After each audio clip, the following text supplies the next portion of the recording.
hästi kiire teadlane sulle. All on link, kus saad küsida meilt küsimusi juhtimise kohta, elu kohta, mis iganes probleemid või asjad sul ka ei oleks. Me vastame sulle nendele hea meelega läbi oma vaate. Kindlasti kirjuta meile küsimus ja sa saad selle vastuse. Ja rohkem mul midagi ei olegi. Aitäh sulle. Ühesõnaga, ega siin muud jällegi see pikker tuleb hoida. Let's do it. Jah, vaata, mul on siin, mul on ikkagi kodu tehtud lahendused kõik, siin ei ole mingit jah, midagi siukest. Ma võtsin, ma teen niimoodi seda, et ma leidsin siit põneva koha ja ma alustan siit samast, ma loen ette selle ja siis hakkame rääkima lihtsalt. Jaa, okei. Ja. No vaatame ühesõnaga, mõtlen, ma vist ütlesin, et nagu super pikkad ja nende suhtes nagu tunneb, ise tunneb, et mingi hetkel nagu väsin ära. Nagu. Ja. Et siis, kui ma hakkas näitama niimoodi, kiiremini lõpu. Siis teeme nii. See mõttes, et siin tegelikult ongi see, et siin ei ole isegi, siin ei ole mingit struktuuri ega algust ega lõpu, et siis kui tunned, et ongi kõik, siis tuleb lõpetada. Nii lihtnegi. Nii, kus ma siit tahtsin lugeda huvitav. See ma juba panin laadi, pärast ma lõikan eest ära lihtsalt. Nii, ma ei tea, minu jaoks oli see huvitav koht, ma hakkan siit lugema ja siis ma ei tea, kas sa oled kunagi kuulnud, keegi su sõnu ette loeb sulle või? Võib-olla, aga ma kindel ei ole. nüüd võib-olla see, et ma olen nagu üsna kehv lugeja, siis siin võib-olla veider, aga küll ma pärast lõikan jälle midagi seal vaja. Nii, aga igal juhul. Meie ees on valik. Me võime triivida kaasa mugavuse ja efektiivsuse vooluga, lastes oma kognitiivsetel eripäradel aeglaselt laustada globaalsete algoritmilisse keskpärasusse. Või me võime võtta vastu väljakutse ja alustada sisemise uurimisretkega, ronida välja oma mõtteaukudest, et avastada oma enda mõistuse varjatud maastikke. Võime hakata teadlikult arendama ajuvabadust ja kaitsta oma õigust vahel igavleda, olla ebaefektiivne ja veider. Me võime õppida tantsima uue tehnoloogiaga, juhtides ise, mitte lastes end juhtida. Tulevik ei pea olema üksluine. See võib olla rikkalikum ja mitmekesisem kui kunagi varem. Kuid selleks peame aru saama, et tõeline loovuse ja intelligentsuse allikas pole mitte tehisaru, vaid inimese ainulaadne, piiratud, ekslik, kummaline ja imeline mõttemaailm. Kas Koopa inimene Kaupo oli vaba? Ta ei olnud nii vaba kui mõni tänapäeva inimene, sest ta ei suutnud veel nii palju valikuid ette kujutada. Aga hirmsal kombel tuleb tõdeda, et ta oli palju vabam kui paljud meist, sest teda ei lükatud, tõmmatud, sest teda ei lükanud, tõmmanud algoritmid. Vahel ta jalutas või istus niisama. Vaatas loodust, ehk isegi mõtles mingeid mõtteid. Ta ei olnud produktiivne, aga keegi ei üritanud talle ka midagi müüa. Keegi ei öelnud talle, et ta peaks olema produktiivsem. Kui ta oli üksi, ei üritanud keegi tema tähelepanu röövida. Niisiis ei saagi me õigupoolest öelda, kas ta oli vabam või vähem vaba. Saame ka öelda, et tänapäev inimesel on ühelt poolt võimalik omandada need kognitiivsed oskused, mis teevad ta aju vabaks. Kuid teisalt surub keskkond peale otsuseid ja mõtteid, mis muudavad ta aju vabaks. Vabadus ei ole see, kui teen seda, mida ma tahan. Vabadus on teha seda, mida ma tahan nii, et see pole mulle mitte kellegi poolt ette söödetud. Ma olen vaba, kui saan paremini aru, kes või mis mind selle konkreetse valikuni viis. See on vabadus algoritmidest, vabadus kellegi teise sõnastatud eesmärkidest, vabadus kinnisideedest ja mõtteaukudest. See on vabadus kellegi käsu all olemisest, aga ka vabadus varjatud manipuleerimisest. Kas see on saavutatav? Ega nii ei pea ju elama kogu päeva. Vahel võime ikka lasta end lükata ja tõmmata. ka mina vaatan vahel, mida algoritmid mulle ette söödavad. Aga kui kogu meie käitumist hakkavad määrama algoritmid, kes me siis ise oleme? Siis oleme ise ka masinad või suure masinamutrid. Ma tahan, et mu lastel oleks vabadus eksida, molutada ja vabadus valida midagi muud. Ma tahan, et neil oleks vabadus kasutada sotsiaalmeediat ja tehisaru. Ma tahan, et neil oleks vabadus elada juhindumata minu vaadetest, teiste inimeste mõtetest ja algoritmidest. Minu jaoks on vabadus tähtis. Seetõttu kirjutasingi selle raamatu. Aga on teie vaba valik, kas rakendate mõnda siit raamatust leidnud mõtet või mitte? Või kas see ikkagi on vaba valik? Aju vabaduseni on ainult üks väike samm.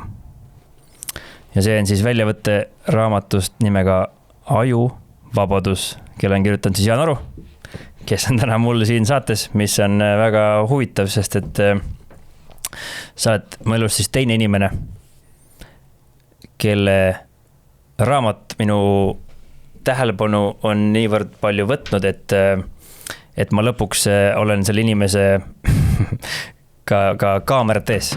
Esimene inimene, kelle raamatu ma läbi lugesin, oli siis Jocko Willink ja tema kirjutas Extreme Ownershipi ja tol hetkel ma väga hästi ei teadnud, et ma kunagi eluses üldse võiksin temaga ühes kohas saates olla. Aga tema raamat mõjutas mind hästi palju, sest see andis mulle justkui raami, kuidas probleeme vaadelda. Et kes on nende probleemide omanik, mis me elus on ju. Ja nüüd see andis mulle mingis mõttes vastused sellele, et kuidas, ma ei tea, kas siis eetiliselt või väärtuste põhiselt sotsiaalmeedias käituda, üritades siin äri ajada ja üldse mingisuguseid mõtteviisi edasi viia inimestele. Sest see, mis sa siin kirjutad, minu arvates on puhas kuld. Aitäh. ja on hea sinuga siin rääkida täna. Aitäh, et kutsusid.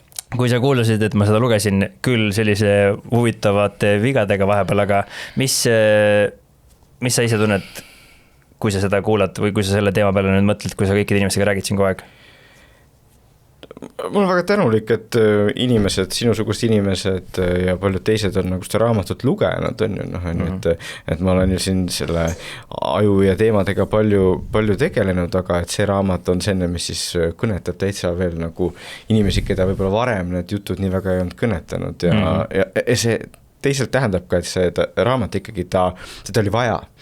Et ega ta ei kõnetaks inimesi, kui nad üldse ise ei oleks tundnud juba, et midagi on valesti ja me läheme valest suunas ja et sellest on see väga tore. Kuidas sa, mis sind selle raamatuni viis? Ma saan aru, et sa tundsid, et see on su viimane piiskarikas ja sa teed selle, oli vähemalt kuskilt ma mäetan. Ja no eks see raamatu kirjutamine on hästi raske protsess minu jaoks. Mõni kirjutab niimoodi võib-olla, et kogu aeg nagu tuleb midagi, aga mul on nagu selline veri, pisarad ja higi, selline raske protsess on ju. Ja siis, et mingid mõtted seal juba olid nagu varasemalt läbi mõeldud on näiteks nutiseadmete kohta või siis ka mõtteaukude kohta. Tegelikult see kontseptsioon sellest, et need on meil 2 ajajoont, see tuli umbes niimoodi aasta tagasi ja sel hetkel, kui see kontseptsioon tuli, et me oleme lihtsalt lollus ajajoonel ja tegelikult meil on valik, siis läks nagu kõik edasi ludinal, et siis ma teadsin, mis see raamat on ja mul oli see idee olemas. Ja.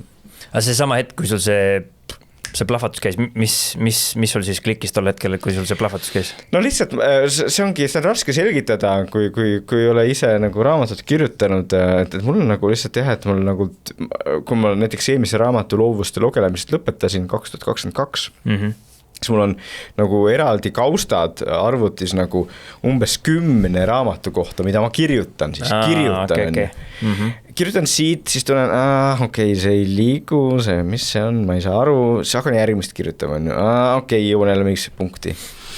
Ja siis see kõigiga natukene liigud, kuidagi väga aeglaselt midagi kirjutad, on ju.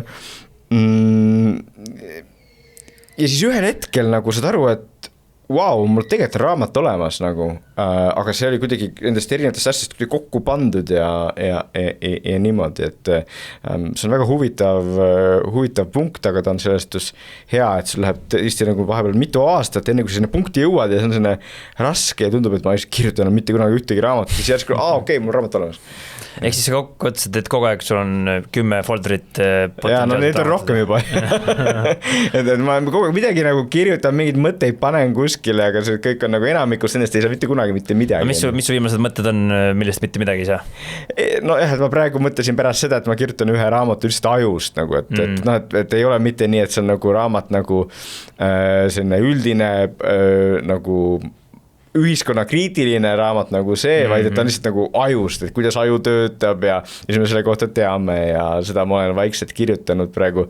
Tundub, et ta on nagu lihtsam raamat, mida kirjutada, aga see on see probleem, ma ei tea, sa ise tead ka, et vahel lihtsalt motivatsioon läheb ära ja aju tahab midagi muud ja siis ma peale kirjutan midagi muud. Palju sul seal siis seda mitme aasta jagu sul seal seda tarkust on või kui palju, mismoodi see, milline see protseduur näeb, sa lihtsalt suvalise hetkel lähed, kirjutad sinna midagi või? Ja, et mul on selline väga üsna range reegel, et ma hommikuti nagu esimesed 4-5 tundi päevast ma kirjutan. Ma ei kirjuta ainult raamatuid, eks, et ma olen teadlane, siis minu teadustöö tähendab see, et ma kirjutan teadusartikleid, mis on ingliskeelsed ja mida siis jagatakse nagu terve teadlaskonnaga, on ju, kus sul on 10 000 inimesi ja ma kirjutan neid ka, on ju, või siis näiteks on ju praegu on aeg, kus tuleb vaadata, lugeda nagu tudengite magistritöid ja neid parandada ja nii edasi, on ju, aga osa sellest on siis ka see, et ma tõesti nagu kirjutan siis neid erinevaid raamatuid, et see on nagu peamine protsess ja iga inimene, kes on midagi oma elus teinud, teab, et nagu enamiku inimeste jaoks ükski asi ei ole lihtne, ja lihtne reegel on, et kui sa teed iga päev natuke, iga nädal natukene, iga kuu natukene, siis lõpuks sul ongi see asi valmis. Et see on see, mida ma loovust ja lugemisest raamatus nagu väga ütlesin, et inimesed tunnevad, et nemad ei suuda, nemad ei ole loovad. Tegelikult asi, et tavaliselt selle taha, et nad lihtsalt ei pane piisavalt aega sinna alla, nad ei proovi ja nad alguses ei tule välja, siis mõtlevad, okei, mina ei suuda ja ei oska. No distsipliini küsimus ilmselt. Ongi, et see on midagi, mis on väga selge, et see, et me suudame tegeleda mingi keerulise asjaga ja suudame ennast nende jurast läbi närida, see on kõige olulisem oskus. Ja see on see oskus, mida me tahaksime, et kõigil meie lastel on ka, sest me ei saa neile anda kõiki tuleviku teadmisi, aga me saame neile anda oskuse pingutada ja vaeva näha. Ja see on ka see üks oskus, mida siis tänapäeva algoritmid väga nagu vähendavad ja ründavad ja see ongi see põhjus, üks põhjus, miks ma selle teemaga üldse tegelen. Mismoodi sa nagu oma õpilasi see mulle tundub, et nagu distsipliini näitamine, mina sain aru, et distsipliin toimib ülimalt hästi siis, kui ma kaitseväki jõudsin, sest ma muidu ei saanudki aru. Nagu ma olin nagu kuulnud ja kõik jutud on ja ma mängisin pokkerit enne seda, loomulikult mulle meeldisid mõttemängud, kaardid, kõik jutud, seal ma võisin istuda tundi hoopis, mind huvitas see. Aga nüüd nagu distsipliin mingis mõttes on vajalik ka nende asjad, mis sind ei huvita. Ma ei tea, tervis ja kõik muu asjad on ja ma tundub, et nagu kaitsevägi näitas mulle lihtsalt ette, sest seal oli kord oli paigas, ma ei saanud midagi sinna öelda ka kaasa ja kokkuvõttes olin ülekaaluline, 3 kuu pärast ei olnud, magasin väga hästi 8 tundi päevas, et nagu ideaalne koht 3 korda päevas sain süüa, see rutiin tekitas minus väga hea sellise tunde, nüüd isegi kui sa oled kaitses minema, see tähendab, et ma distsiplineeritud olen. Seal ma tegin seda lihtsalt vist öeldi. Ja mina olen aru saanud seda enda peas, et kui keegi mulle ütleb, siis mul on palju lihtsam teha. Aga ise ennast veenda, olla distsiplineeritud on teinekord palju keerulisem, et kuidas õpilasi või kuidas kool, kuidas üldse noort inimest üldse distsipliini, ma ei tea, tutvustada, õpetada või panna tundma, et see tegelikult on kasulik, sest et teoorias põhimõtteliselt ma arvan, et ei ole ühtegi õpilast, kes ei tea, et see kasulik oleks. Ja see on väga õige, et tegelikult et siin on see üks asi on see distsipliin ja teine termin, mida võib kasutada, on sisemine motivatsioon, et see ongi üliraske nagu ja see on see, kuhu inimesed enamasti takerduvad, et sul lihtsalt sa ei suuda ennast motiveerida neid asju tegema ja siis kõrval on see võimas vahend, kus sul on lõputult asju, mis sulle pakuvad nagu seda sisendit, eks. Aga mina ise tunnen, et su kaitseväe näide on väga-väga hea, aga tegelikult ideaalis võiks nagu olla see kool, mis juba selle annab ja põhimõtteliselt mingil määral teeb seda, vähemalt osade lastega, et neil ongi, noh, sul on koduülesanded, sa pead tegema neid asju, sul on eksam, sa pead selleks valmistama ja nii edasi, et sul on põhjus olla distsiplineeritud, aga muidugi paljud ei tee seda või ei jõua selleni ja ma ise tunnen ja olen seda nagu varem ka nagu oma raamatutes öelnud, et tegelikult mis siin teha saaks, nagu et kool nagu ja õpetajad, koolijuht ütlebki seda, et vaadake, noored, teil võib tunduda, et osa asju, mis te siin koolis õpite, on mõttetud, et neid sisusid teil absoluutselt vaja ei lähe, aga need sisud ei ole kõige tähtsam asi, mida te koolis õpite, vaid koolis te õpite distsipliini näiteks. Te õpite pingutama, nii et see, kui sa õpid mingid enda arvates mõttetute asjade kohta, see võib olla küll sisuliselt vähe vajalik, aga see protsess, et sa ise proovid seda teha, et sa pingutad, see on vajalik. Ja et me ütleme õpilastele, et nii on, et siis nagu need, kes muidu mõtlevad, mis ma seda täiesti mõttetu, mis ma seda matemaatikat vaja on. Et ma võin ükskõik, nagu ma saan nagu seda kõiki internetist järgi vaadata, et nad saavad aru, et ahaa, tegelikult ma saan küll neid asju järgi vaadata, aga mingid asjad, mida ma nagu õpin ainult siis, kui ma teen, eks. Ja sul on kõik okei või? Ja, mul karp oli siin. Vahepeal nagu podcasti juht kaob kuskil. See on normaalne. Kaob kuskil laua. Väga vaba kava on kõik siin. Selles mõttes see on normaalne. Läksin laua alt asju võtma. Laual on kraam. Selles mõttes, et see on nagu nii õige. Mulle meeldib, Tartus on englase trenn, mis on vaba võitlus on ju. Ott Tõnissaar, üks Eesti siuksed, kes jõudis hästi kaugele, peaaegu jõudis UFC-sse. Otti ma tean, ma omal ajal olin ka trennivend. Otiga on see. Ott on nagu hea trennikaaslane küll sulle. Ja see on see legendaarne lugu, mida ma siinkohal ka räägin, äkki Ott vaatab ka nüüd. Me olime laagris, no mis see siis oli, ma olin 11 klass, 12 klass, võib-olla 12. Ja siis karate laager on ja ma olin ka tollal väga heas vormis, mitte nagu praegu. Ja siis räägime seal, meil on paus ja siis räägime nagu mingitest võtetest ja siis Ott räägib umbes, et jah, et sa saad põhimõtteliselt niimoodi teise maha väänata, et sa hüppad talle 2 jalaga on nagu ümber kaela ja väänad maha. Et Jaan, kas sul on kael soe? Õnneks ma tolleks hetkeks olin juba piisavalt distsiplineeritud, et öelda, Ott, mul on kael soe, aga me ei tee seda siin praegu. Ma ei tea, kas ma oleks praegu siin, kui ma oleks asjas lähed. Ott on hull mees, jah, ma tean, ma mäletan, et ma käisin jama ka 2007 läksin nendesse klubisse, siis ma esimest korda Otti nägin seal ja seal oli veel Jorgen Matsi ja Martin Aedma ja kes seal kõik olid ja siis kui nad korraks mina olin algaja ümber võtsid kerast kohe kinni, siis ma olin tunda.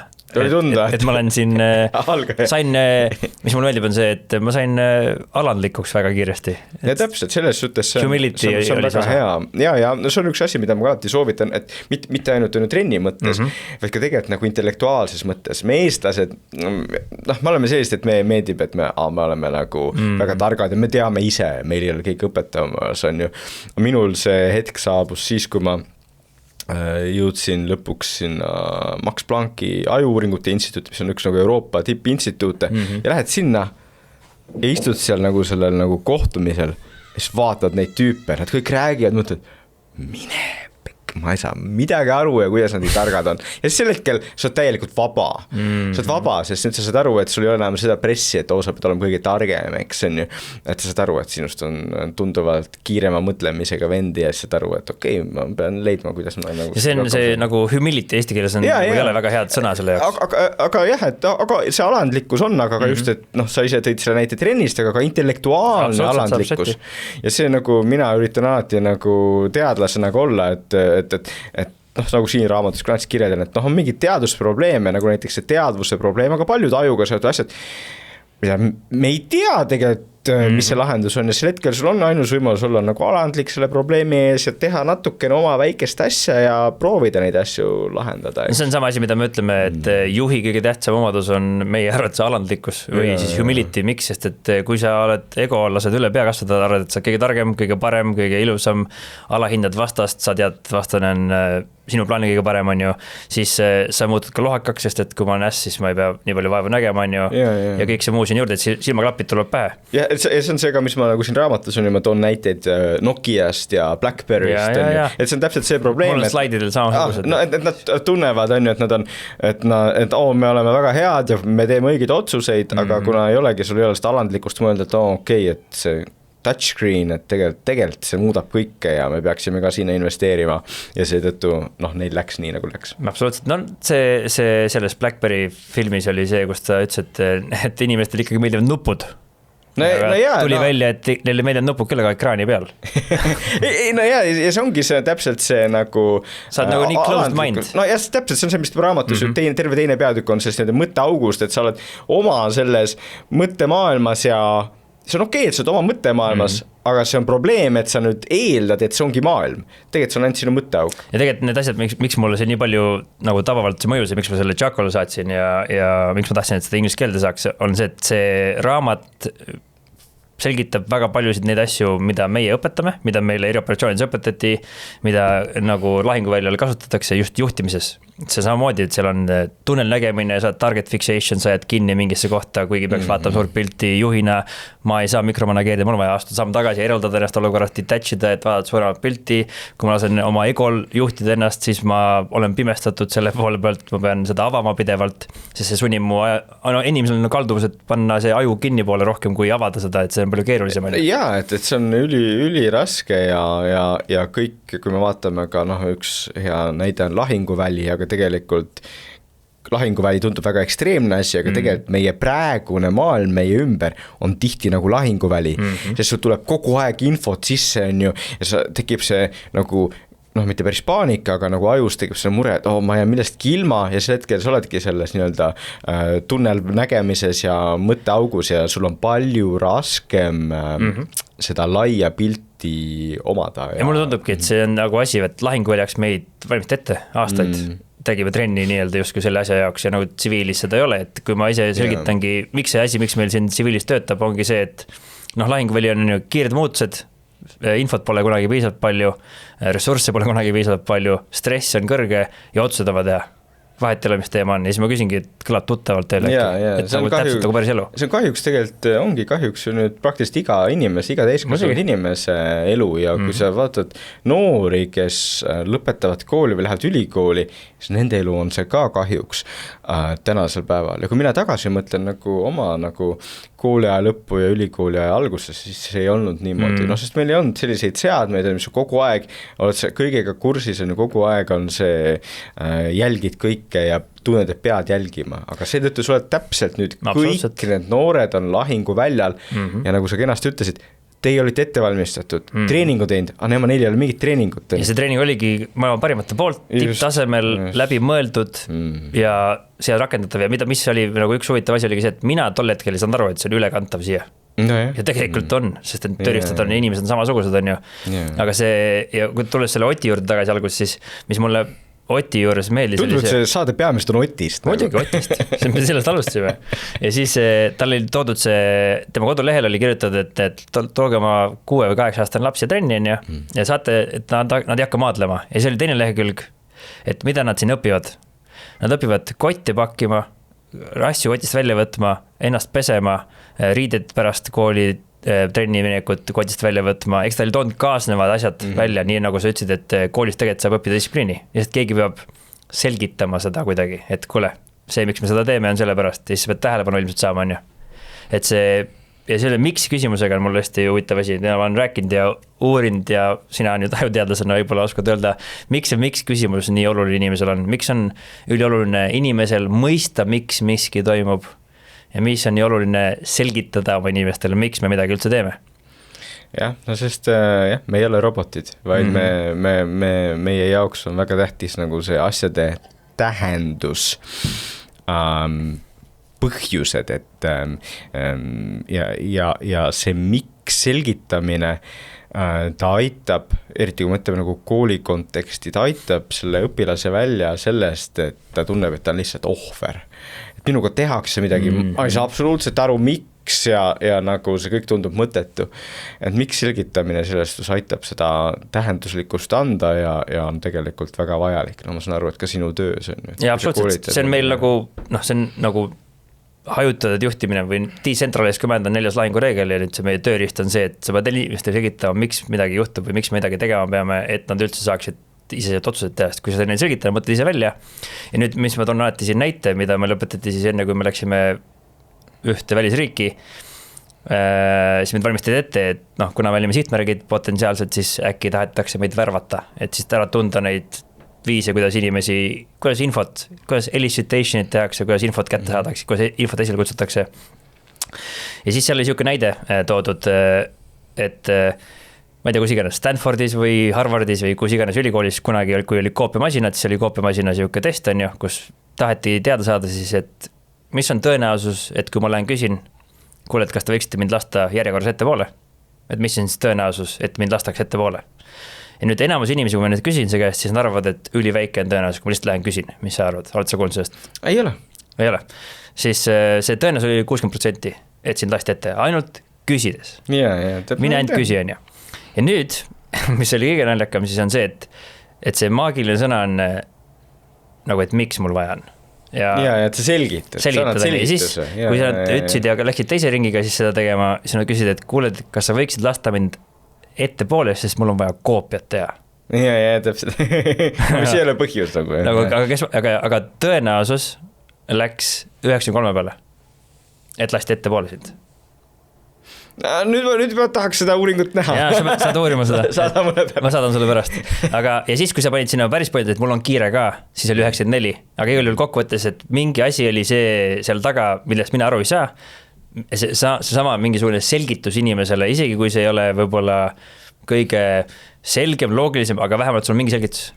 Ja tundub, et see on asi millegi pärast ta nagu töötab, et mind huvitabki, et miks ei, no me oleme jah, mõtle selle peale, et me oleme ainus liik maakeral, kes küsib miks. Ja sul endal on ka väike laps, aga väiksed lapsed nagu kogu aeg küsivad miks. Vahel tüütu, aga see on väljendus täpselt sellest, et me tahame maailmast aru saada ja see olukord, kus minuga tehakse midagi, aga ma ei saa täpselt aru, see on nagu selline negatiivne olukord ja see, et võib-olla võimekus küsida miks, aga veel parem, et mulle ka selgitatakse, see paneb mind kohe nagu selles positsiooni, et ma olen nagu aktiivne osaleja ja ma saan aru ja asjal on tähendus. Ja see, kui seda tundubki, et see on nagu niivõrd võimas, Toyotal on ka minu arust on see küsi 5 miksi. Toyotal on see, kui nad oma tehased ehitasid, siis ongi Toyota Way on küsi 5 korda miks, siis saad teada, mis juurpõhjus meil on siin selles tehases, et mis valesti on. Samamoodi mul tundub, et psühholoogid küsivad miks küsimusi hästi palju. Tahavad aru saada, mis siis on see põhjus, mis kõik asjad taga nagu on ju. Et igal juhul väga oluline küsimus, aga miks sa praegusel hetkel üldse seda teemat ajad? Kas sa praegusel hetkel ka hullult teed seda ajuvabaduse teemat edasi või? No praegu siin on ju sinuga teen ja vahepeal räägin, aga eks mul on ka nagu mitmed erinevad asjad, mida peab... Sul on siin kirjutad, et mõnikord on tunne, et peaks püssi põõsasse viskama. Selle jõuga on mõttetu võidelda, sellest ei ole pääsu, inimesi ei huvita vaimsete võimete allakäik, sest nad tegelikult ei viitsigi vaimset tööd teha. Ja täpselt, et selles suhtes, et siin oli hiljuti üks esinemine siin Tartus, kus ma rääkisin nagu tehisarust, rääkisin, kuidas ta nagu teeb meid nagu laisemaks, et me ei saa siis nagu olla päris inimesed nii, nagu me tahaksime, on ju. Ja siis õhtujuht, päevajuht, mis asja, me tahamegi olla tegelikult lihtsalt seal selle palmi all vedeleda, on ju. Ja see oli näide sellest siis, kuidas tundsin kohe, et nagu see ongi inimesed, kellele minu jutt on nagu hästi imelik ja tegelikult see on okei, nagu mina ei ütlegi, et kõik peaksid täpselt nii mõtlema. Ma lihtsalt tunnen, et meil siin Eestis on nagu tihtipeale see, et meil kõik on nii tehnooptimistid, et väga lahe, see, et anname lastele kõigile nutisaatmed, super, kõik peaksid kogu aeg tehisaru kasutama, super. Siis mina olen nagu mõelnud, et ma näen seda positiivset külge, aga et olla nagu selles keerukas maailmas targem inimene on sul vaja ka seda teist poolst vaadet ja ma olen seda teist poolt vaadet pakkunud, aga jah, et Eestis on see väga raske, on ju.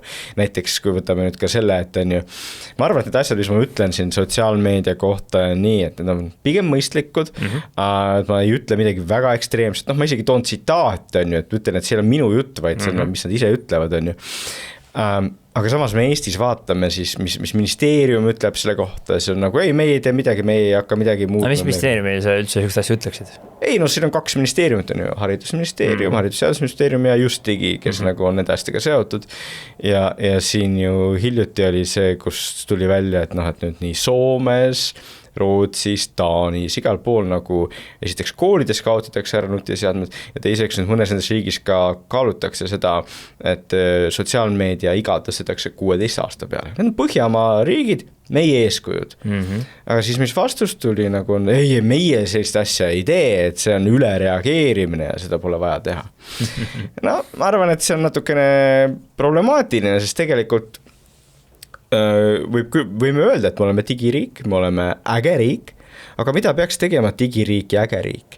Digiriik ja äge riik peaks tegelikult mõtlema, mis on see õige käitumine selles nii-öelda digimaailmas ja me oleme ju näinud seda eksperimenti siin meie lastega ka piisavalt kaua. Aga nüüd, mis on juhtunud, on siis see, et Rootsis, Soomes, ka Norras, Taanis on eksperimenti nähtud ja on öeldud, me oleme piisavalt näinud, on läinud halvasti, me proovime teistmoodi.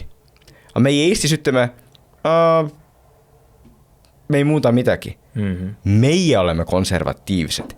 Meie oleme need, kes tegelikult ei tee muutust seal, kus võiks proovida. Võib-olla Norra muutus või Soome muutus ei ole õige, aga nad tähendab proovivad midagi, aga meie ei tee midagi. Meie oleme konservatiivsed ja tegelikult ma ütleks naiivsed. Ja see on väga frustreeriv, et on ju... No millest sa järjad, et mitte midagi tehta või kuidas... Ei, no see, et see reaktsioon on, et meie ei muuda kuidagi neid seaduseid, nagu mõtles, et on nüüd Norras, Rootsis, et nad kaaluvad seda, et on ju, nad tõstavad selle sotsiaalmeedia ea sinna 16 aasta peale ja kõikjal on nüüd need seadused selle kohta, et kuidas et koolis ei tohi kasutada, eks. Nad on natuke erinevad nendes erinevates Põhjamaade riikides, aga kõikides on mingisugused muutused tulnud. Jällegi, me ei pea tegema täpselt sellist asja, aga võiks mingit muutust proovida, kuna me näeme seda, mis meie ümber on ju, et kui me tahame olla äge digiriik, teeme mingeid muutuseid, proovime mingeid asju, aga selles me ei tea midagi, see on frustreeriv, on ju. Mis ongi huvitav on see, et kui me nagu räägime sellest, ütleme, meil on võitjate mõtteviis, seal on üks konkreetne osa, mis on see, mis selgitab, et inimlik kalduvus on inimestele meeldi muutused.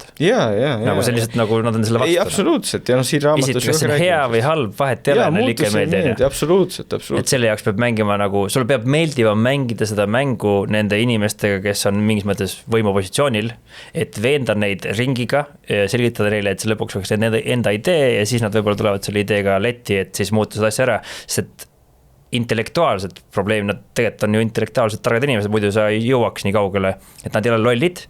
Aga mis on see asi, miks nad ei kaalu seda või mis on mingid loogilise põhjenduse ka, mis olla võiks või? No ma ei tea, üks on see, et muutust on tüütu teha.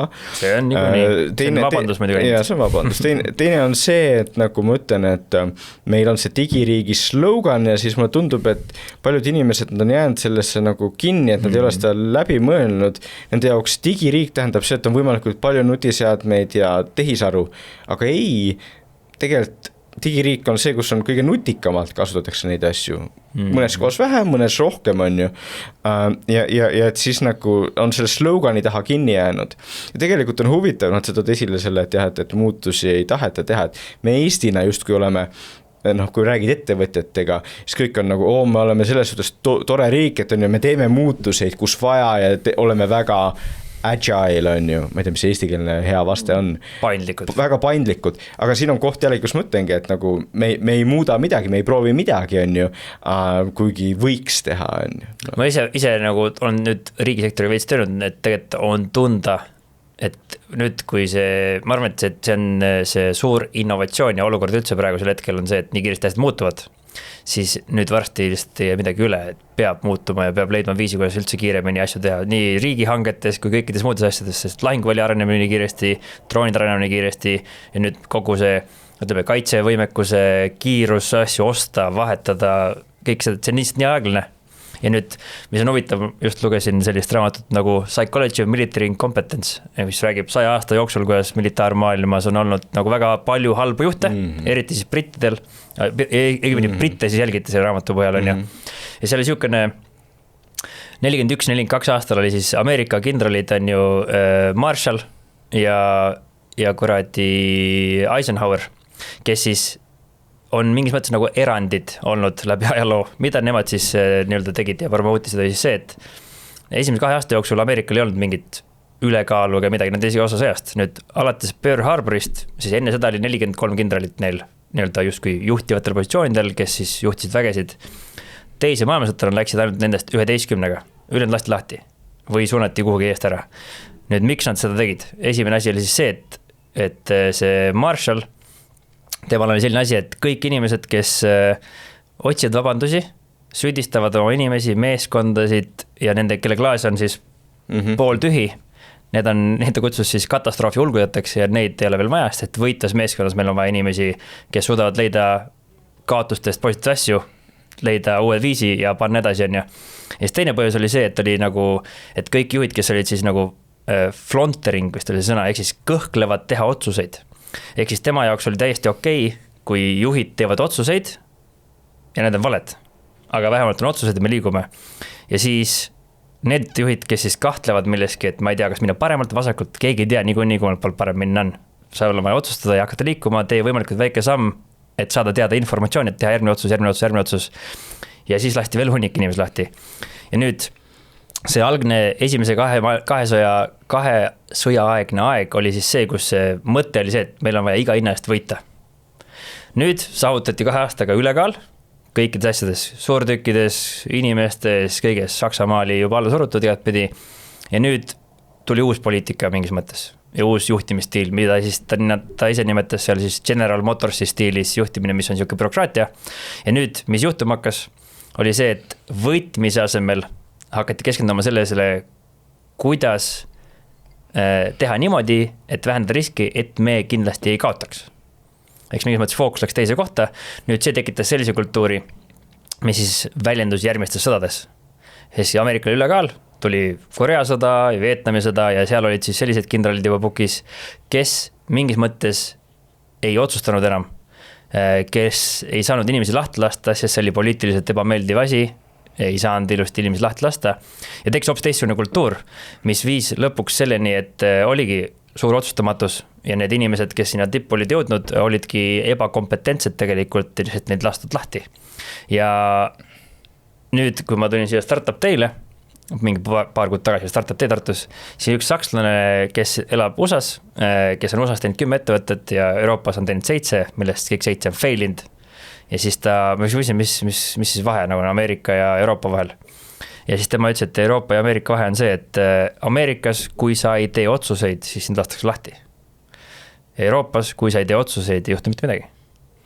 Ja mulle tundub, et see on natuke veidi samasugune asi, et kui me vaatame Eestit hästi alguses, siis oli hästi selge, mida meil vaja pole, elimineerime need asjad, me ei taha idapiiri taha, ma ei tea, Mart Laarid ja kes seal tolle ajal olid, leidsid rublad, võtsid rublad, müüsid tšetšeenidele maha, said raha, tegid ja võtsid riske, miks, et võita, sest et teine variant oli kaotus.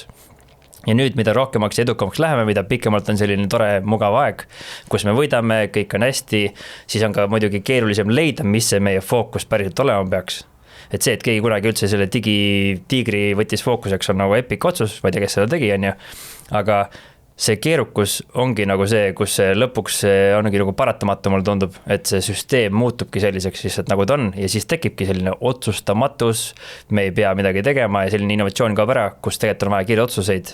Ja see nagu kirjeldab väga palju Euroopa erinevaid asju, vähemalt kui tarbida seda infort, et igal pool ei ole käinud, aga selline otsustamatus tundub nagu teema ja ka ülikooli maailmas mingis mõttes ilmselt saab see olla nagu teema või kuidas sa seda juttu kuulates, mis mõtted sul tekkisid, kas sa näed, et see loogika kuidagi haakub sellega, mis toimub või mis sa kuulsid, kui ma rääkisin? Jaa, ei ma arvan küll, et selles suhtes, et me oleme selles punktis, kus nagu turvalisem on nagu mitte midagi muuta nende inimeste jaoks ja siis midagi ei juhtu, kui sa nende jaoks, kui sa ei muuda ja et see on tõesti nagu mis kui ettevõtetega rääkida ka, et mis nad nagu ka kurdavad, et Eesti natukene on nagu selliseks aeglasemaks muutunud ja me nagu ei tee enam asju nii hästi ja nii kiiresti ja minu probleem siis ongi nagu, et samas kui siis ikkagi nagu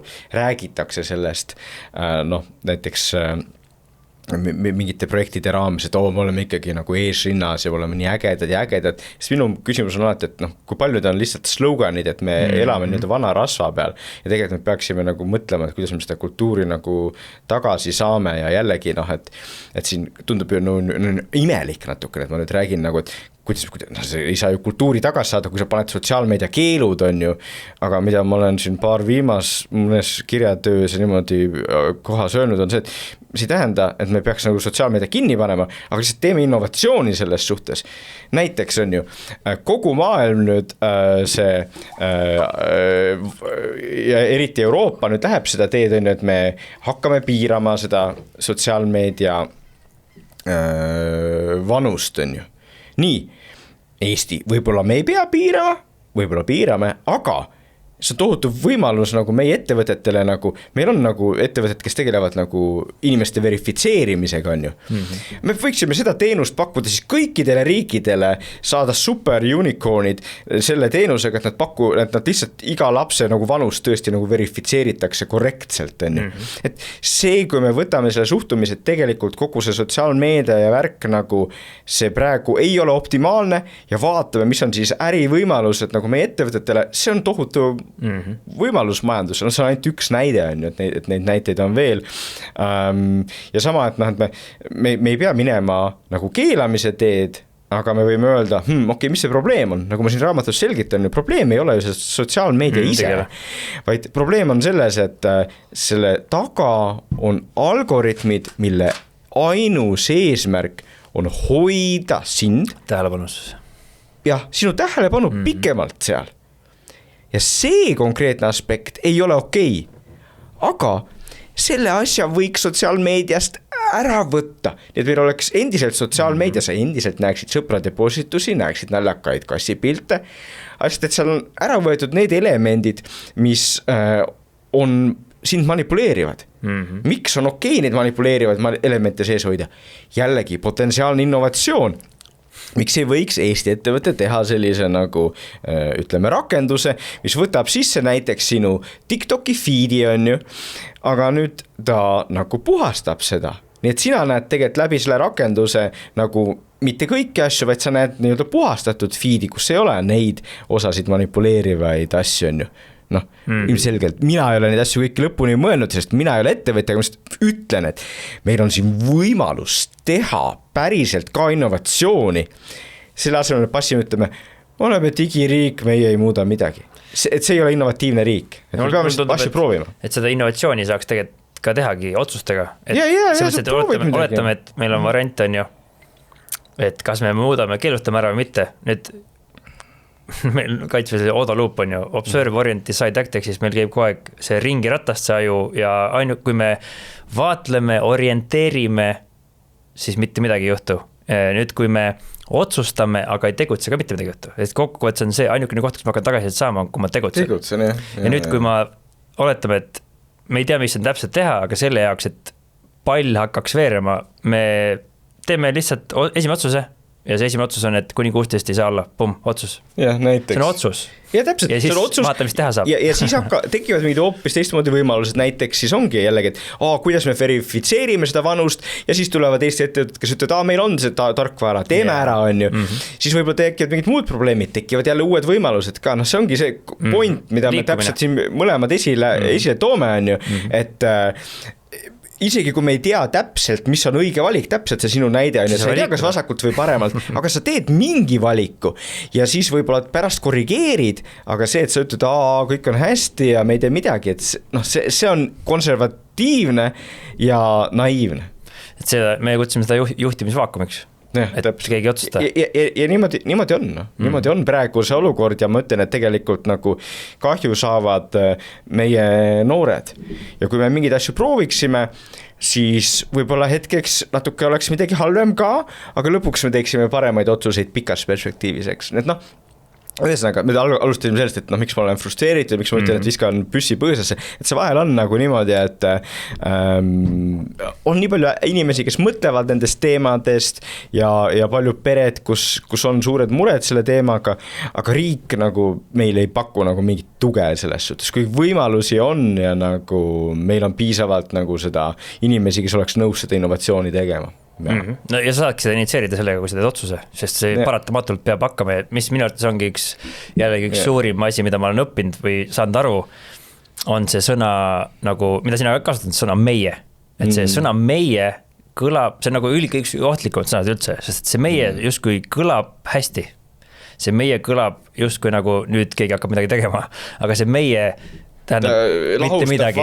Just, ja keegi tegelikult ei saa, okei, kes see meie on, et meil oli siuke juht oli erioperatsioonides, et kui keegi tuli teema, et kuule, me otsustasime nüüd, et või meil on see probleem. Nii, kes see meie on? Tavai räägi, ütle need nimed mulle palun. Ja siis oli, ei olegi mingid nimesid. Et see sama, et kes see nagu meie on, see on sama hästi palju, et noh, et Euroopa peaks kokku võtma. Okei, kes see Euroopa on? Keda siin täpselt mõeldakse? Meie Euroopa, et kõik need sõnumid on tegelikult sellised ohtlikud, samamoodi ongi, et me kõik vastutame. See tähendab, et mina küll ei vastuta tegelikult. Teie vastutate, on ju. Et see sõna meie on hästi siukene ohtlik, et seda saab kasutada ainult siis, kui meil läks midagi hästi. Et mul on hea meel, meie tegime, teie tegite ja siis, kui midagi valesti, siis on mina ja nüüd on mis ma tegema hakkan. Ehk siis see sama, kui me saaksime kuulda ja tegelikult me seda kuuleme ka, sest et ikkagi riigis otsustatakse vähemalt on ju kaitse selles, et Eesti tõstab oma SKP-d sinna kohta, see on meie otsus, siin on sisend, kui ei meeldi, andke tagasidet nädala aja jooksul, 2 nädala jooksul, see on see, mis juhtuma hakkab. Ehk siis see ei ole see, et me peame tõstma Euroopas. Et sa näitad ise ette seda ja see on palju suurema potentsiaaliga, et nüüd keegi tuleb kaasa ka. Et nüüd sina oledki seda teinud, et see raamat ei ole meie. See on sina panid kirja oma mõtteid ja hakkasid midagi tegema, pall hakkas veerema, me praegu räägime sellest tänu sellele, et see sama meie on nii kehv sõna ja kusjuures selle sõna nagu võib-olla siis tagajärgedest mulle tundub, et nagu ei mõisteta, sest et sõnade nüanssid on päris olulised asjad teinekord. No absoluutselt, raamatut kirjutades ka pead valima, et mis sa täpselt paned. Ja absoluutselt. Ja suvaliselt, vaid sõnal on tähtus. Jah, nii et väga õige, et see nii-öelda lahustunud vastutus on kahtlemata probleem. Ja ma olen alati ütlen oma lastele ja oma tudengitele, oma õpilastele, et Eesti on vahva koht, sest see põhimõtteliselt on võimalik, et sa saad aru, et meie tegelikult ei tee midagi ja sa teed ise. Üks inimene, aga et Eestis sa tegelikult saad nagu mingeid asju vähemalt muuta.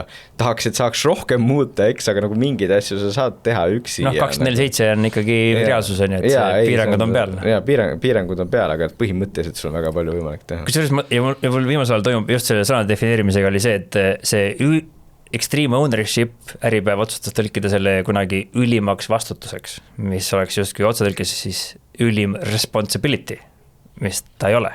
Inglise keeles on sõnad responsibility, accountability, ownership on ju, ja extreme ownership. Eesti keeles tõlkida seda ülimaks vastutuseks. Nüüd me läksime ja proovisime siis seda ka selgitada ja õpetada ja nüüd tegelikult mis siis selgus või vähemalt mis mina saan aru on see, et okei, igal inimesel antakse vastutus lepinguga. Sinu lepingus on kirjas, millest vastutad, siis sind võetakse vastutusele, ehk siis hoitakse accountable nende tulemuste eest, mis on sinu vastutusalas. Ja ei ole väga raketiteadlane ei pea olema, et kui sinu vastutusalas on probleem, siis saad ka nende probleemi omanik.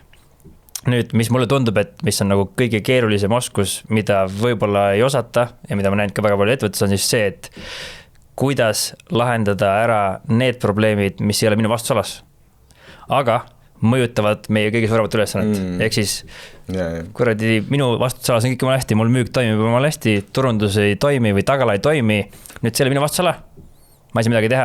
Ja nüüd see extreme ownership justkui loogikas tahab siis öelda seda, et me saame hakata ükskõik millise probleemi omanikuks, isegi kui see ei ole meie vastutusalas. Ja nüüd ma tunnengi, et hästi tihti see silostumine ja ütlemine, et meie ei saa midagi muuta, ja see oskus on nagu puudu ja see tegelikult on igal pool, et sest et tegelikult meil oleks vaja oskust arendada, kuidas lahendada probleeme teisest vastu, sest et seal võib olla suurem probleem, mis mõjutab kogu meie suurt eesmärki palju rohkem kui see, et minu osakonnas on kõik hästi.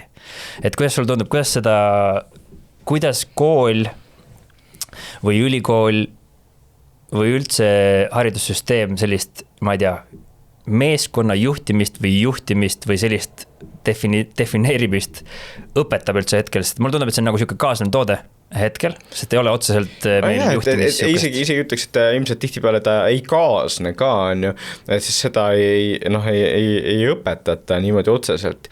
Asjad on paremaks läinud võrdes sellega, kui mina ja arvatavasti sina koolis olid, et ikkagi nüüd on, koolis on ka päris palju sellist grupitööd, on ju, sul on projektid, kus sul peab nagu tekkima see, et keegi natukene juhib ja teeb seda, aga mulle tundub, et väga vähestes koolides nagu õpetatakse, et kuidas seda teha tegelikult ja et see nagu igas asjas, ükskõik lahinguväljal, spordis, teaduses, et sa õpid kõige paremini siis, kui keegi juhib su tähelepanu mingitele aspektidele, eks on ju, ütleb, et näe, vaat siin üldiselt oli see hästi, aga sa oleks saanud seda veel paremini teha.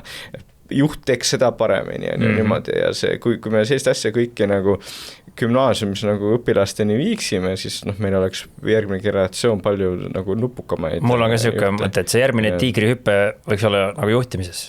Et see juhtimise, ütleme see liim, siis mulle tundub, et see on nagu liim, mis on kõikide asjade vahel. Et nagu kuidas ma üldse, ma ei tea, teen debriefi, kuidas ma saan aru, mida paremaks teha. Ma siin ise, ma ei vaidle sulle vastu, aga ma ise nagu, kuna ma olen psühholoog ja on ju mõtlen sellepärast, ma arvan, et see esimene asi on nagu enesejuhtimine. Ja, absoluutselt. Et alles siis sa saad hakata teisi juhtima, sa nagu näed, saad endast aru ja praegu ongi natuke, see on tõesti paremaks läinud võrdes 20 aastat või 25 aastat tagasi, et nüüd ikkagi paljudes koolides nagu isegi täitsa nagu eraldi nagu pannakse seal rõhku, et seda enesejuhtimist arendada, aga mitte kõikjal. Mulle isegi tundub, et meditsiinis, kus tegelikult on juhtimisel väga suur roll.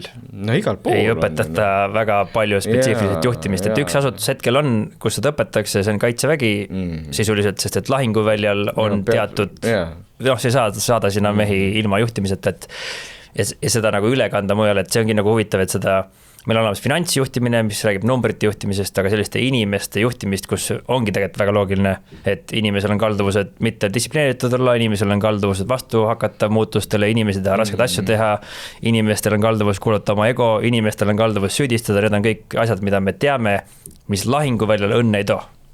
Ja siis tähendab, et meil on vaja meeskond luua just vastupidisesse mindseti ja siis seda tagasidestada ja see juhtimine on ülipraktiline, et nagu korvpalli ei saa õppida teoorias on ju. Täpselt, see on ka näide, mida ma raamatust toon, on ju, et seal ongi ja juhtimis samamoodi, ega sa ei saa nagu ka päris täitsa teoorias õppida. Kõigiga on nii. See on nagu, siia vahele võib öelda, et see on nagu eriti tähtis nagu asi, mida meeles pidada nagu tehisarvu ajastul, et sa ei saa õppida asju, kui tehisarvu sinu eest kõik asjad ära teeb, sest nii korvpallis, juhtimises, kui ükskõik mingis teises asjas, selleks, et sina paremaks läheks, on sul vaja see asi nagu ise läbi teha, oma ajus need mustrid läbi kedrata alles siis sa saad nagu sellest paremaks. Absoluutselt, meil oli see, minul oli samastus selle sinu näitega kohe kaitseväes see, et kõigepealt, kui sa lähed metsa, siis õpetakse kompassi ja kaardiga, enne kui sa GPS-i kätte saad. Nüüd mine GPS-i kätte, sa täiesti lootus ette, kui sul see ära kaob, sa saaks mitte midagi teha. Et see oskus orienteeruda maastikuna tuleb ainult läbi kaardi ja kompassi seal metsas tehes on ja keegi juhendab sind ja lõpuks loomulikult lahinguväljal võtad oma leikad ja kõik süsteemid ja kasutad neid. Aga tegelikult sa pead oskama küll silmaga hinnata, kui kaugel mingi sihtmärk on, sest et äkki sul leika ei tööta, äkki paneb mäda, ütleb 500, sa vaatad 200 on tegelikult ju. Et mis see teema on, et ei ole loogiline, et sul tekib selline mõtlemine ja mulle meeldis ka see, et tegelikult kooli õpetab mõtlema meid lihtsalt. Et see ei ole nagu, see on nagu ta annab meile erinevast tähendamisi ka, aga mõtlemise treening. Ja, et ideaalis, ja jällegi see on sama asi, mis me enne rääkisime, see distsipliini ja pingutamise kohta, et jällegi nagu õpetaja ja ka koolijuht ja võib-olla isegi nagu Eesti riik võiks öelda nagu, et vaadake jällegi, et jälle, sisud ei ole tähtsad, aga üks asi, mida sa õpid, ongi see, et sa õpid nagu oma ajus neid teatud tehteid tegema ja ma ei mõtle nüüd tehteid nagu ainult arvutustehteid, vaid ka see, et kui sul on nagu mingi kirjand, siis sa õpid tegelikult, et kuidas üldse mingi elu peaks käima nii, et argument oleks loogiline ja nii edasi. Et see on see mõtlemise õppimine kõik on ju. Sa tõid see klaaside näited, vesi sees ja vesi väljas ja kõik ja aga neid näiteid on ju noh, igasuguseid ja veel on ju, aga just, et see tõesti, et kool peaks õpetama selliseid üldiseid oskuseid, aga sa saad neid üldiseid oskuseid õpetada ainult läbi konkreetsete asjade, et noh, me ei tohiks nagu jääda sinna lõksut, mõtlema, õpetame loovust ja mõtlemist ja siis pole neid päris sisusid vaja. Ei, noh, see loovus ja mõtlemine käivad ainult läbi päris sisuda ja pingutamine, eks. Aga jah, ideaalis kool võiks seda teha ja üldiselt Eestis ta teeb võrdlemisi hästi seda, aga ma arvan, et seda saaks veel nagu paremini ka sõnastada õpilaste jaoks ja et sulle tundub see kõik sisu mõttetu, aga sa õpid sind pingutama, sa õpid mõtlema, sa õpid õppima. Ja ma rääksin selle, vist oli Ene-Li Kinsigo, kes vist tegi neid mingi raportit kokku, et mida tegema peaks, mida muutma peaks. Ja siis ta põhimõtteliselt ise ütles, et meil need raportid on küllalt, et kuna me tegema hakkame. Ja see on täpselt, see on minu üks probleem, mis on nagu, et kogu aeg kutsutakse mingitele ümarlaudadele ja aruteludele ja ma lihtsalt nagu ma ignoreerin, sest et noh, meil on vaja teha ja noh, ja näide on ka arvamusfestival, eks iseenesest tore mõte. Olen paar korda käinud, aga siis ma ka nagu mingil hetkel saan aru, et tegutsemisfestival oleks vaja siis. See formaat ongi lihtsalt, et inimesed arvavad ja see on okei, aga mina tahan, et asjad ka nagu muutuksid ja teaksid, aga seal on kõigil nagu okei, et me arvasime ära ja nüüd lähme laiali ja midagi ei juhtu nagu, et see tegelikult. Kui sa saaksid, mis positsioonile sa saama peaks, et kus sa saaksid kõige suurema mõju avaldada, et lihtsalt võtame nagu utreerime, mis muutusi teha? Eks ta ongi see, minu probleem on see, et mind absoluutselt ei huvita võim, absoluutselt ei huvita poliitika, absoluutselt ma ei taha, sest muidugi võiks ju minna poliitikas hakata neid asju pushima.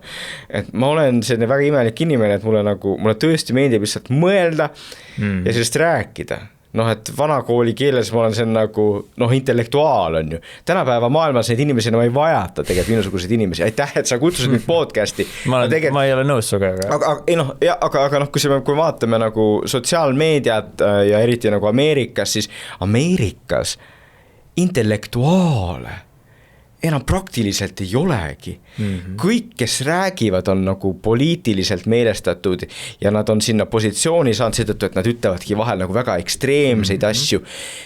Kedagi seal ei huvita enam faktid ja teadmised, selles suhtes meil Eestis veel on hästi. Jah, et mind kutsutakse podcastidesse, nii aga ongi see probleem, et ma selles suhtes elan oma ideaalset elu, kus ma mõtlen asjad üle, ma kirjutan raamatuid, räägin ja tegelen vahepeal väga abstraktsete, keerukate teadusprobleemidega, aga noh, et mul ei ole seda motivatsiooni vähemalt praegu, et kuskile edasi minna, siis ma alati olen lootnud, et kuskil on keegi inimene, kes haarab ja nagu seda asja nagu pushib ja noh, osati see ongi täpselt, see on ka vale, noh, et sa peaks ise tegema. Aga samas mul on üks elu, sul on üks elu, on ju, et sa teed seda, mis sa tunned, et sind vaimselt täidab ja sinu perekonna eluga sobib ja noh, et selles suhtes on see nii hästi jah, et Eestis me neid intellektuaale veel nagu podcastidesse kutsume. Ja sellepärast arvadki, et sa arvad, et ainult poliitikud saavad muuta seda asju? Ei, see ei ole nii hull selles suhtes, et lõpuks, no siin raamatus ma ka seda annan esile, on ju, et võim on ju ikkagi rahval. Et kui on piisavalt palju neid, kes nagu näevad, et muutust on vaja ja on ka jõud, mis aitavad seda organiseerida, siis on võimalik see muutus teha. Kui ma räägin noortele, siis ma alati ütlen, et mulle öeldakse, et mis ma räägin noortele, et see on kadunud generatsioon, aga ma ei ole nõus. Sest neil on, juba kadunud. Et neil on et neil on ju, neid mõjutavad need algoritmid, neil on tihtipeale probleeme, et nad on 6-7 tundi nagu seal nutiseadmes sotsiaalmeedias, aga kui kõik noored, või mitte kõik, aga pooled noored nagu võtaksid jõu kokku, ütleksid, meie ei taha, et algoritmid meid kontrollivad, me tahame olla vabad. Mis jääks siis üle nagu lõpuks kas Eestil või siis kui seda teeks üle maailma noored, nagu nendel suurettevõtetel, nad peavad neid asju muutma, kui noored ütlevad, et me ei kasuta enam TikToki, sest see on mõttetu, see üritab mind manipuleerida, ma ei taha, et mind manipuleeritaks. Nii et selles suhtes jõud on ikkagi ka massidel. Ma isegi ütleksin, et ma sõnastaksin seda selliselt veel, et ma ütleksin noortele, et üks inimene teist võib kõik selle asja ära muuta. Põhimõtteliselt, jah. Sest et tegelikult see üks inimene võib olla see eestvedaja, kes asjad ära teeb. Ja tegelikult see on nagu usk, et ma üldse saan midagi muuta. Ja et et mul üldse on võimu. See, et sa suudad, et sa saad teha, et sul on võim ja teine ka, et mille taha tihti jääb asi, on see, et noored üldse ei tea, et on probleem. On ju, ja see on see jällegi, et me räägi, et me oleme väga äge digiriik ja õigu äge, aga meie noored, nad teavad väga hästi tervisliku toitumise kohta, nad teavad paljude asjade kohta, aga nad ei tea, nad ei saa aru sellest, kuidas töötab TikToki algoritm. See ei ole ju nagu adekvaatne digiriik, kus noor inimene ei saa aru sellest, tal ei ole pädevus selle kohta, et mõista, et see algoritm üritab teda tegelikult manipuleerida. Nüüd kui mul on noorte ees, ma räägin sellest, on ju. Mis noortest, mis vanus? Ma käin igasuguste ees.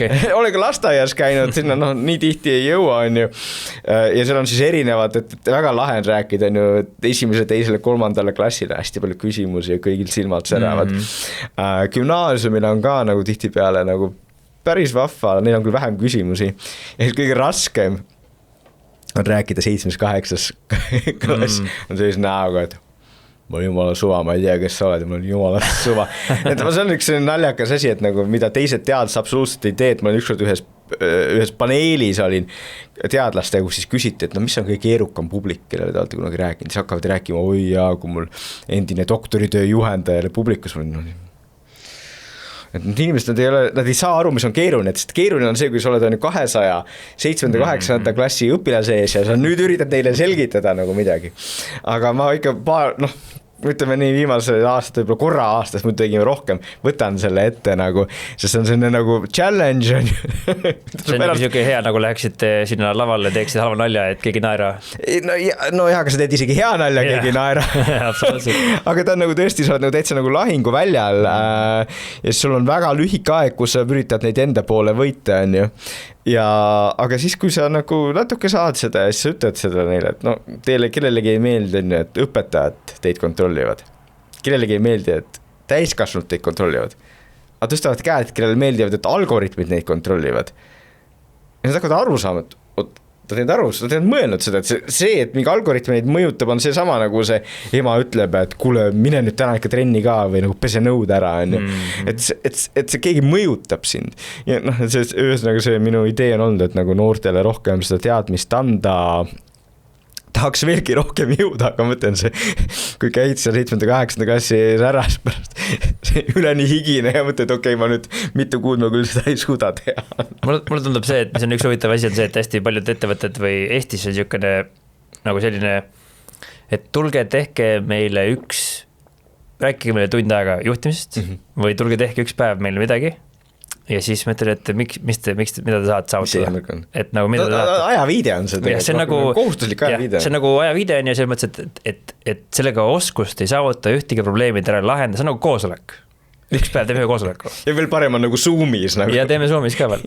Ja siis ongi see, et see mõju nagu tegelikult peaks avaldub läbi praktika, läbi igapäevase kokkupuute kellegi, kes seda kinnistab sulle kogu aeg vasakult ja paremalt, õpetajad, vanemad, kõik see muu siin juurde. Et kui palju sa arvad, et see, mida sa teed seal, mis sinu nagu enda eesmärk on, mis sul lootus on, et see jõuab osadeni kohale või?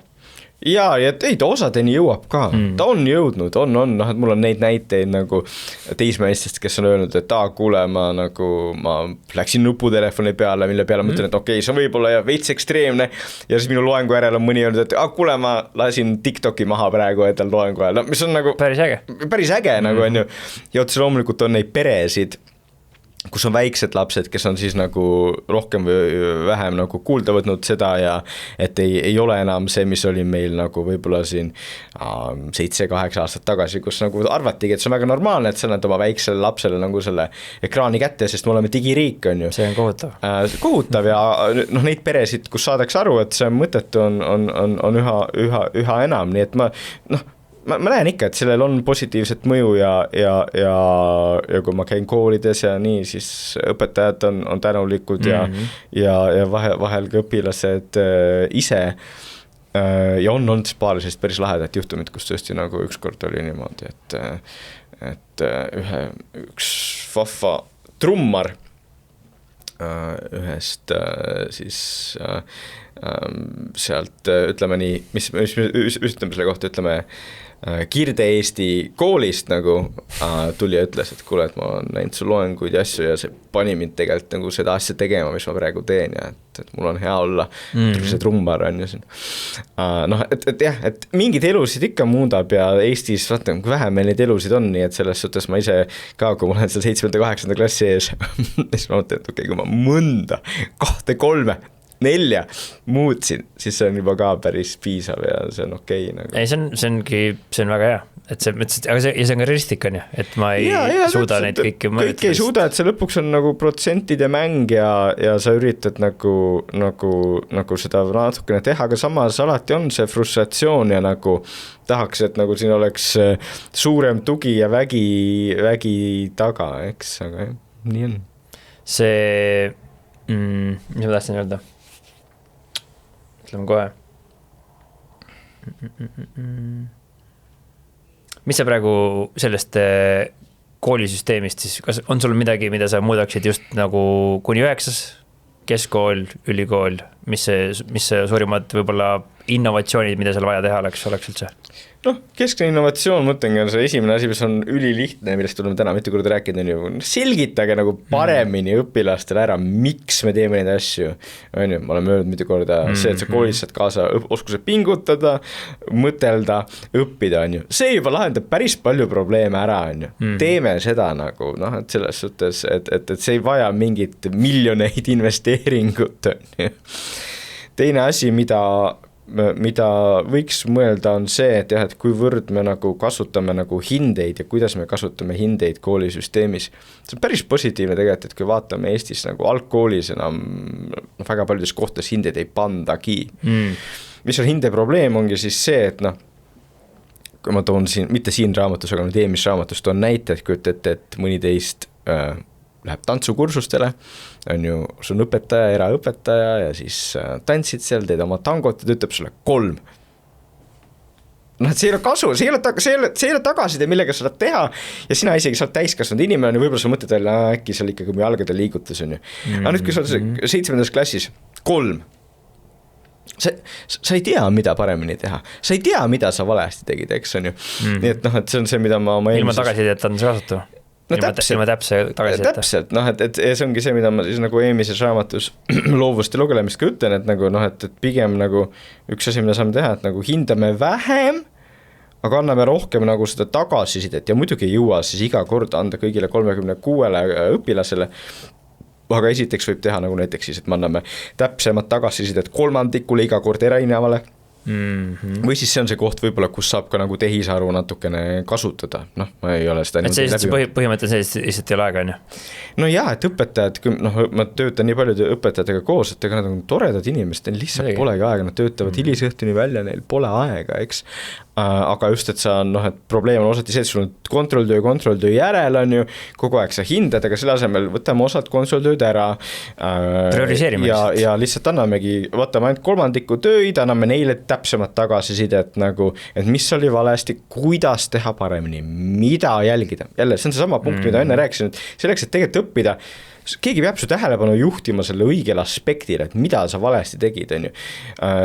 Noh, ja me mõtleme seda, et on ju oma teemades, kui mina tahan saada paremaks teadlaseks, sina tahad oma teemast paremaks, sul on hea, et sul keegi nagu ütleb, et näe, sa teed seda väga hästi, Remo, aga vaata, noh, et see aspekt ei tule hästi välja. Aga sama siis kooliõpilane vajab seda veel rohkem, on ju. Ja seda oskust muidugi ka, et kuidas seda üldse anda, on nagu ka ilmselt no, see on see, mida õpetajatele peaks siis nagu paremini õpetama, et kuidas nad saaksid nagu seda tagasisidet anda viisakalt ja respekteerivalt ja niimoodi. Aga noh, need asjad juba on juba, kui sellist asjad saaks paika, need ei ole nagu miljoni investeeringud, need nagu teeksid väga palju paremaks meie. Ja mingis mõttes on ju see, ega see nagu ütleme, see numbriline tulemus peegeldab väga mitut erinevat asja, see on meie haridusministeeriumi, süsteemi nagu tulemus on see hinne.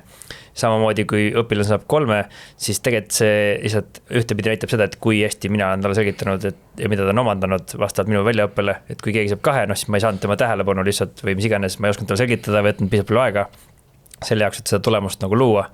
Ja see süsteem lihtsalt ilmselt on nagu, ma ei tea, kas ta siis on, ma ei tea, kas ütleksid, et ta on siis iganenud või? Noh, jällegi see viib jälle tagasi selle juurde, mis keskse teema juurde, et meil on vaja teha innovatsiooni. Ja siin selles suhtes on väga vahva ju, ja seda ma omast raamatus sõnastasin ka niimoodi, et kogu see tehisaru värk tuli. Üldiselt on see vilets ja üldiselt me ei ole riigina ja maailmana ja inimestena üldse valmis, aga mida ta sundis meid tegema, on siis siin, et Eesti riigis me vähemalt me pidime läbi mõtlema, okay, kuidas me nüüd teeme selle gümnaasiumi hariduse, arvestades seda, et me siis anname kätte need tehisaru tööriistad, on ju. Et sellest ei päev tinguta pikemalt rääkima, aga see oli see, et me olime sunnitud tegema innovatsiooni, me tegime. Võib-olla me ei teinud kõiki asju optimaalselt, aga see on täpselt see, et me vähemalt tegime ja päriselt tegime innovatsiooni, sest me olime sunnitud. Ja sama ka nagu kogu haridussüsteemiga, et pole viga, Eesti haridussüsteem on päris tugev, aga see ei tähenda, et ei võiks asju proovida ja et ei võiks innovatsiooni teha, eks. Ja selle juures on ka hästi oluline arugi saada seda, et kui see midagi muudad, vahet teile, kas see on hea, ei tohi ära unustada, et ega inimesed niikuinii meeldis, nii et ärge muretsege, et kui te midagi muudate, siis kellelegi niikuinii meeldi. Ja, et tähtis on see, et kui sa midagi muudad, et sa suudad ka mõõta, et mis efekt oli, et mitte nii, et sa pärast, see oli päris hea ja tegelikult oli äge, on ju, et sa suudad ka mõõta seda, et kuidas see muutus töötas, on ju. Et siis sa saad seda tagasisidestada, on ju, teha, et kummale suunas, mis suunas sa seda muutust teed edasi. Meil on üks siuke ütlus on, et distsipliin võrdub vabadus, on ju, ehk siis kui sa oled milleski distsiplineeritud, siis sa saad rohkem vabadust juurde, aja kasutamises, mõtte kasutamises, trenni tegemises, teed trenni, oled distsiplineeritud tervislikult toitumises, saad rohkem aega juurde, on ju, saad rohkem vabadust. Ja mulle tundub, et tegelikult, ja need on nagu mingis mõttes ka äärmused, on nagu ülim nagu dihotoomia, on ju, et üks äärmus on nagu ainult räme kord ja teine on täielik vabadus. See kuskil balants on seal kuskil keskel ja mulle tundub, et tegelikult meil on ju nagu siin, tegelikult meil on vabadus teha nagu mida iganes seda tahad, kõik on võimalik, kõik on teha, aga samal ajal selline vabadus tihtipeale ei too juurde rohkem vabadust, vaid hoopis vabadus teeb meid laisemaks ja see tekitab keskkonna, mis lõpuks surub ise meid tegema neid asju, mida me tegema peame. Et kas on mingisugune asi ka selle juures, et me liiga palju vabadust on hea või halb ta õigemini? Ühesõnaga, enne võib-olla ütlen seda aspekti, et mis minu jaoks tähtis on, et sa siin kasutasid ka sõna on ju, et kui me mõtleme nagu nüüd keskmise noore inimese peale, siis ei ole kindel, et kas tal on nagu palju vabadust või, et see on nagu see üks asi, mis ma siin raamatus see on ajuvabaduse teema, see on ajuvabaduse teema, et kui kujutame ette, et see laps nagu kohe pärast kooli võtab telefoni, siis see TikToki algoritm hakkab mõjutama, nii nüüd ta tekib mingi küsimus, ta teeb mingit kodutööd, siis ta vaatab kohe tehisarust, on ju.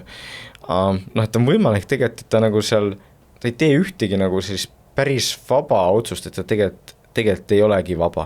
Nii et et esiteks siis see, et nagu tegelikult, kui me räägime nagu keskmisest inimesest, siis nagu see raamatu põhipoint on, mulle tundub, et tänu algoritmidele muutume üha vähem vabaks. Aga nüüd tuleme tagasi teise või põhiküsimuse juurde, et kas on võimalik, et liiga palju vabadust on ka halb. Ja üldiselt, mis me näeme, on see, et jah, et inimene ei ole õnnelik, kui tal ei ole nagu midagi teha. Ja see ongi siis, tuleme tagasi selle juurde, kuidas see õhtujuht ütles, et me tahaksime kõik tegelikult ju lihtsalt seal palmi all pikutada. Tegelikult ei tahaks. Tegelikult ei tahaks, see on okei, et minul on okei võib-olla nädal, on ju, mõnel on okei 2 nädalat, mõni võib-olla kuulaja suudaks ka 3 nädalat olla, aga enamik siin, kes kuulavad ka, nagu mingil hetkel sa lähed hulluks ära, sa tahad midagi teha ja sa tahad, et su elul oleks mingi mõte, sa teed midagi, see ei pea olla mingi suur asi, mingi ühiskondlik asi, aga sa teed oma kätega midagi või sa teed midagi, on ju.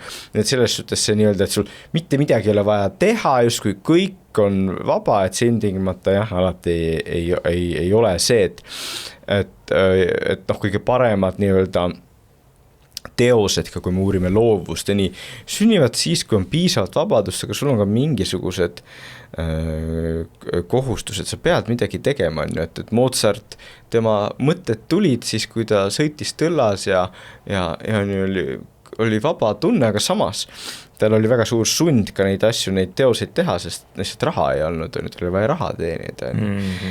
Kui me mõtleme nende paljude selliste loovate inimeste peale, et siis need kõige paremad asjad sünnivad siis, kui sul on mingi surve ka.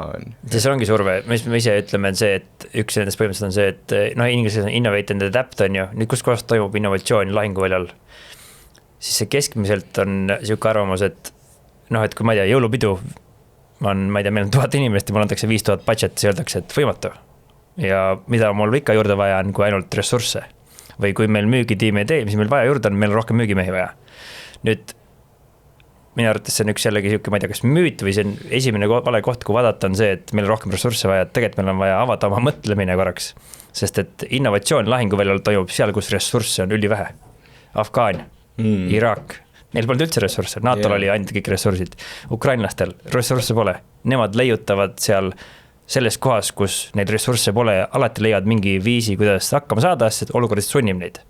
Ja nüüd inimestena meil ongi kuskil see lihtne, et okei, rohkem ressursse.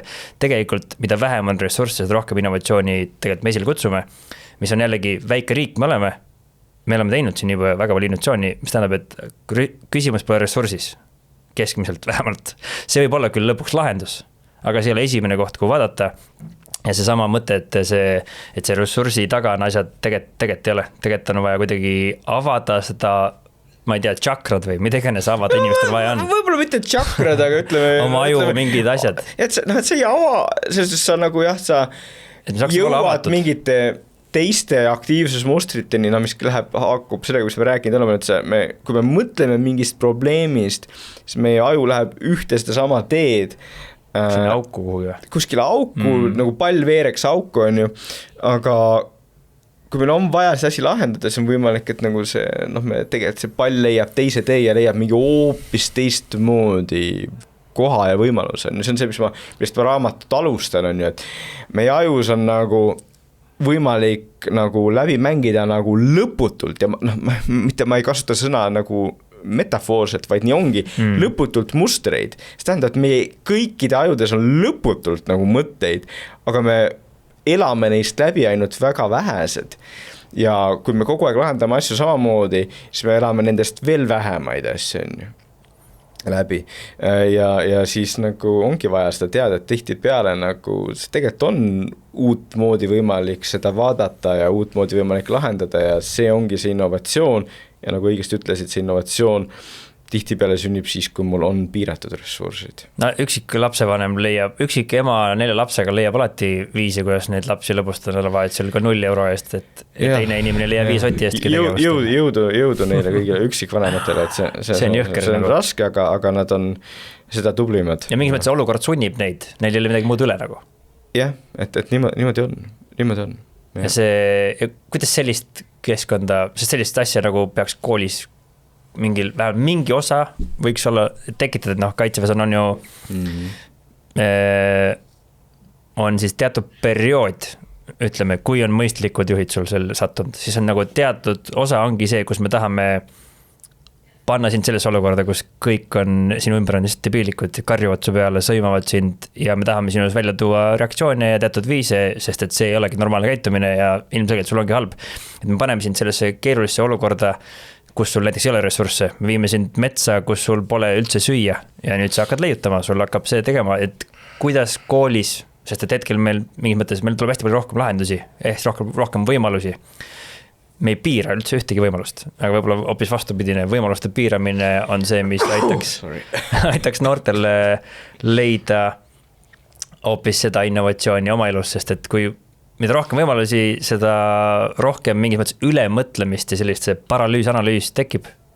Jaa, see on õige asi, ma ei ole niimoodi selle mõelnud, aga ma olen sinuga nõus, et seda saaks ka nagu koolis treenida, see on võib-olla nagu selline mingisugune natuke nagu see on kirjand, et õpetaja nagu ta ei anna sulle ette, vaid ütleb nii, me täna nüüd kirjutame kirjandit, siis kõik on paanikas, aga et õpetaja ütleb ka, et jaa, ei, see ongi, see on üks parim asi, mis saate koolis treenida, teil on väga piiratud ressursid nüüd, aga me teeme seda, on ju. Sest muidu et kui õpilane läheb koju ja kirjutab kirjandit, siis tal ongi lõputult, sa vaatad seal kuskil telefonist midagi, siis ta lased erinevatel tehisarvudel teha 5 versiooni, on ju, ja siis nagu lõpuks ise ei saa midagi sellest. Et neid samu siukseid huvitavaid asju nagu saaks hästi palju teha, Kaitsevägi seda teab, sest et meil on nagu antud vabadus mõelda välja, kuidas inimesi proovile panna. Et nagu, ma ei tea, lähed 5. klassi, ütled, et täna me teeme 10. klassi matemaatikat. Ja teil tekib tunne, et ei saa mitte millestki mitte midagi aru ja siis on hästi oluline tagasisidestada seda, et kuule, näed, mis teil tekkis? Teil tekkiski see tunne, et ei saa mitte midagi aru, elus juhtub siukseid asju veel ja eks me saaksime eksperimenteerida asjadega, mis ei ole nagu väga loogilised, sest Kaitseväel on niivõrd palju aega olnud, et eksperimenteerida asju, mis ei ole üldse loogilised. Aga jaa, et selles suhtes ma näen, et selle oleks oma võlu ka nagu koolis, sest ma olen seda ka kirjutanud varem, et kool lõpuks on selline turvaline koht eksimiseks. Labor ja nagu eksperimenteerimiseks ja ka eksimiseks, aga tihtipeale siis koolis tänu hinnetele tuleb see, et ei julgeta eksida, on ju. Ja siis sa võiksid koolist välja tulla nii, et sa oskad eksida, sa oskad eksperimenteerida, aga tihtipeale nagu see kandub üle, juhid julge lõpuks eksida ja see eksimise julgus ongi nagu see ainuke viis, kus õppida läbi vigade. Mis peaks hästi palju vigu tegema. Just ja mina ise olen teadlane, et teaduses et me üritame lahendada probleeme nagu, kuidas aju töötab või mis on skisofreenia või mis on teadvus. Sa peadki see suhtumisega olema, et sa ei tea ja sa proovid mingit teed ja siis ma tihti oma doktorantidele ka selgitan, et see on okei, et meie artikkel nagu, teadusartikkel ei anna nagu lõplikku vastust, lihtsalt nagu üritame nagu mingis suunas nagu minna, võib-olla on lõpuks vale, aga nii see teadmiste kogumine inimkonnana käibki, on ju, ja mõtlen, et ma ise ka olen seda raamatus öelnud, et nagu koolist tulin ja kui ma teadlaseks nii-öelda hakkasin, siis ma pidin kõik asjad ümber mõtlema, sest ma tolle koolist tulles ei olnud õppinud eksima, ma ei olnud õppinud proovima, ja pidin kõike seda asja nagu kuidagi treenima, nagu, et kuidas see on okei, et sa tegelikult nagu paned mööda ja mingi asi ei tööta. Ja kas sul see kogu aeg olnud, et vahet ei ole, et ma eksin või nagu ego saab ju haiget? Ei, no ja lihtsalt koolis ma olin see on läbiviieline, et ikkagi eksimine ei tulnud praktiliselt kõne alla nagu. Aga see on ka üks probleem, et koolis meil on nagu nii piiratud ülesanded, kus on võimalik nagu õigesti vastata, aga päriselus ei ole sellised probleemid ja siis sa oledki need inimesed, kes see on üks põhjus, miks need, kes läbiviielist on, tihtipeale päriselus ei saagi hästi hakkama. Seda on harjunud kogu aeg nagu õiget vastust leidma, aga sul ei ole mingit õiget vastust. See on ka mingis mõttes kontrollitud keskkond. Ei, ta on väga kontrollitud ja väga kunstlik selles suhtes, aga päris elus keerukates probleemides sul ei ole õiget vastust. Et ongi, et siis need inimesed osad endast lähevadki finantsanalüütikuks, sellepärast, et seal sul on nagu võimalik asjad nagu välja arvutada ja sul peavad lõpuks asjad balansis olema. Aga kui sa tegeled mingi keeruka probleemiga inimestega, siis sul ei ole õiget vastust. Sa enne ütlesid seda, et see elul võiks mingi mõte olla, sa mainid seda, mis sa oled teadlane, sa oled uurinud igasugune asju, mis elu mõte on siis? Selles suhtes, et ongi, et erinevatel inimestel on erinev, et see ongi igaüks peab ise defineerima enda tähtsam asi nagu, ma ütleks, defineerima on hea sõna, aga tegelikult parem sõna on leidma, et see nagu, ja saadki aru, et seda sul ei ole võimalik leida jällegi nagu TikTokist. Sa pead endaga aega veetma, nagu see raamatu lõpus ka ütlen, et aru saama, kes sa oled ja mis nagu sind üldse tiksuma paneb, sa pead proovima neid asju, et mis on see, mis sinul nagu seda sinu elu jaoks nagu mõtte annab. Ja see võib ka muutuda. Minnes jälle tagasi Oti juurde, meie refrään on siis tol ajal nagu on, kui ma olin 11. klassi, ma tegin iga päev 5 tundi trenni ja trenn oli minu jaoks nagu kõige kesksem asi on ju. Aga nüüd on muud asjad on ju ja ta on olnud minu jaoks nagu kirjutamine, ta on olnud nagu see, et ma nagu avastan maailma, muidugi pere ja vahel on siis see, et kus ma tunnengi, et nagu ma tahaks lihtsalt nagu Eestit ja Eesti noori aidata.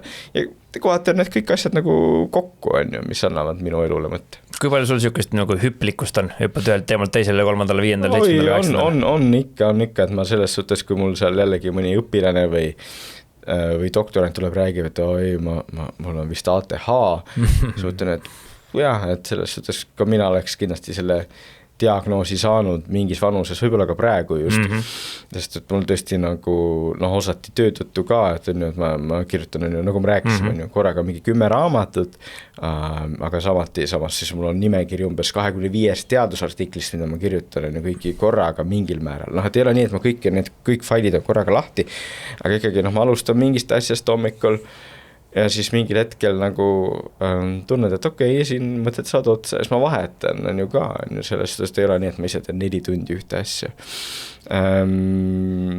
Nii et ma selles suhtes ma kohati olen väga hüplik ja on ju keskmisel päeval on ju, ma teen väga, väga erinevaid asju, kirjutan, räägin inimestega, siis on ju käin podcastis, on ju, mis on nagu üsna hüplik iseenesest. Kuidas sa seda, ma ei tea, järjepidevust, ma ei tea, teed. Minu endal on nagu väga lihtne, et seal ei midagi muud, seal lihtsalt tuleb teha ja peab meeldima ja tuleb teha lihtsalt, mis on. Jaa, ma arvan ka, et selles vanuses, nagu mina olen, et see ei ole enam probleem, sa oled harjunud, sa oled õppinud, sa oled näinud korduvalt, ma olen näinud, kuidas raamatud valmivad, ma olen näinud, et sul on see, et sa tunned, et sa ei suuda teha, see on võimatu, sul ei ole ideid, see on igav ja tee midagi muud. Aga kui sa iga päev või iga teine päev ikkagi sinna asja juurde tagasi tuled, siis lõpuks ongi valmis, eks. Ja kui sa oled selle ära näinud mitu korda, siis sa lihtsalt tead, et okei, et seal on need faasid, kus on raske. Sul käib peas mingi sisekõne ka selle mingisuguse häälega, kes sul ütleb, et igav või mõttetu. Õnneks päris sisekõnet ei ole, aga kui inimestel on selline sisekõne, siis see ka ei ole mingi probleem. Aga see on see tead küll, see on lihtsalt see tunne, et okei, vahet pole, täna pole see päev, täna ei tule, eks on ju. See on ka jällegi mõtteauku võib siis kinni jääda. Jaa, et ongi ja ma ütlengi alati nagu selles suhtes, et see ongi see üks asi, et otse loomulikult me ei taha, et inimesed läbi põlevad, aga iga kuulaja peaks teadma, et pikalt enne seda, kui sa läbi põled, su aju üritab sind veenda mitte teha. Sest et see on see teine asi, ta aju lihtsalt ei viitsi ja siis ta leiab 1000 põhjuseid, miks mitte teha, et mul on nii läbipõlemise äärel ja nii. Ja need inimesed, kes teevad, need, kes sunnivad ennast sealt veel tunduvalt edasi, eks. Mul on üks hea sõber, professor, kes küsib vahelt, et Jaan, et kuidas sa jõuad neid kõik asju, et see on võimatu, nagu sa ei saa kõiki neid asju teha. Ja siis ma ütlen talle pool nällega, et tead, et see on niimoodi, et kui ma nagu peatun ja tunnen, et ei jaksa, siis ma löön ennast mitu korda kõvasti ja siis nagu läheb edasi, on ju. Aga nii see on, et sa nagu vaimselt nagu peksad ennast ja kui sa välja öelda, see kõlab valesti, aga samas mul on üks elu ja minu elu üks mõte on tõesti nagu mingeid asju ära ka teha selles suhtes, et see on ainuke viis, kui asju ära teha. Ja et kui sa ei tee, siis sa ei saagi tehtud, on ju, ja et kui inimene, ta tunneb, et tema elus on kõik täiesti fine ja ta nagu see, et ta puhkab pool aastat, see ongi see õige balans tema jaoks, okei, täiesti normaalne, aga minu jaoks ei ole nagu, mul on lihtsalt aju kogu aeg sunnib midagi tegema. Sa oled pidanud oma aju nagu veenma ka, et mingil hetkel tegutsema, oled sa lähedal, ma ei tea, läbipõlemisele või millega? Ei, ma ei ausalt võib öelda, et siin ikkagi see nii-öelda nüüd viimane aasta on üliraske kogu selle T-hüper raames, sest lihtsalt seal me saime täitsa uue vastutuse, mis me peame tegema, täitsa uus asi, kõik on hullult kiiresti vaja teha, hästi palju osapooli. Tõesti, mis asi, mille raames? T-hüpe on see nagu see programm, kus tehisaru vahendid antakse koolidesse ja sellega ma ka tegelen. Ja selle raames küll nagu lihtsalt, et kuna seal peab nii palju asju nii kiiresti tegema, nii palju osapooltega suhtlema ja nagu tegema asju, mis on nagu mul kogu aeg mugavustsoonis väljas, siis ma küll tundsin, et okei, vau, see on liiga palju ja siis on esimesed 2 korda elus olnud, kus ma nagu lähen puhkusele ja mõtlen, et okei, ma tõesti nagu vajan puhkust. Enne seda mul oli nagu see ma ei taha puhkusele minna, ma jään haigeks. Meil pakad siis vanaks jääma. Ja, et see teine viis on vaadata, et okei, ma hakkan lihtsalt vanaks jääma, aga jah, et nii on olnud.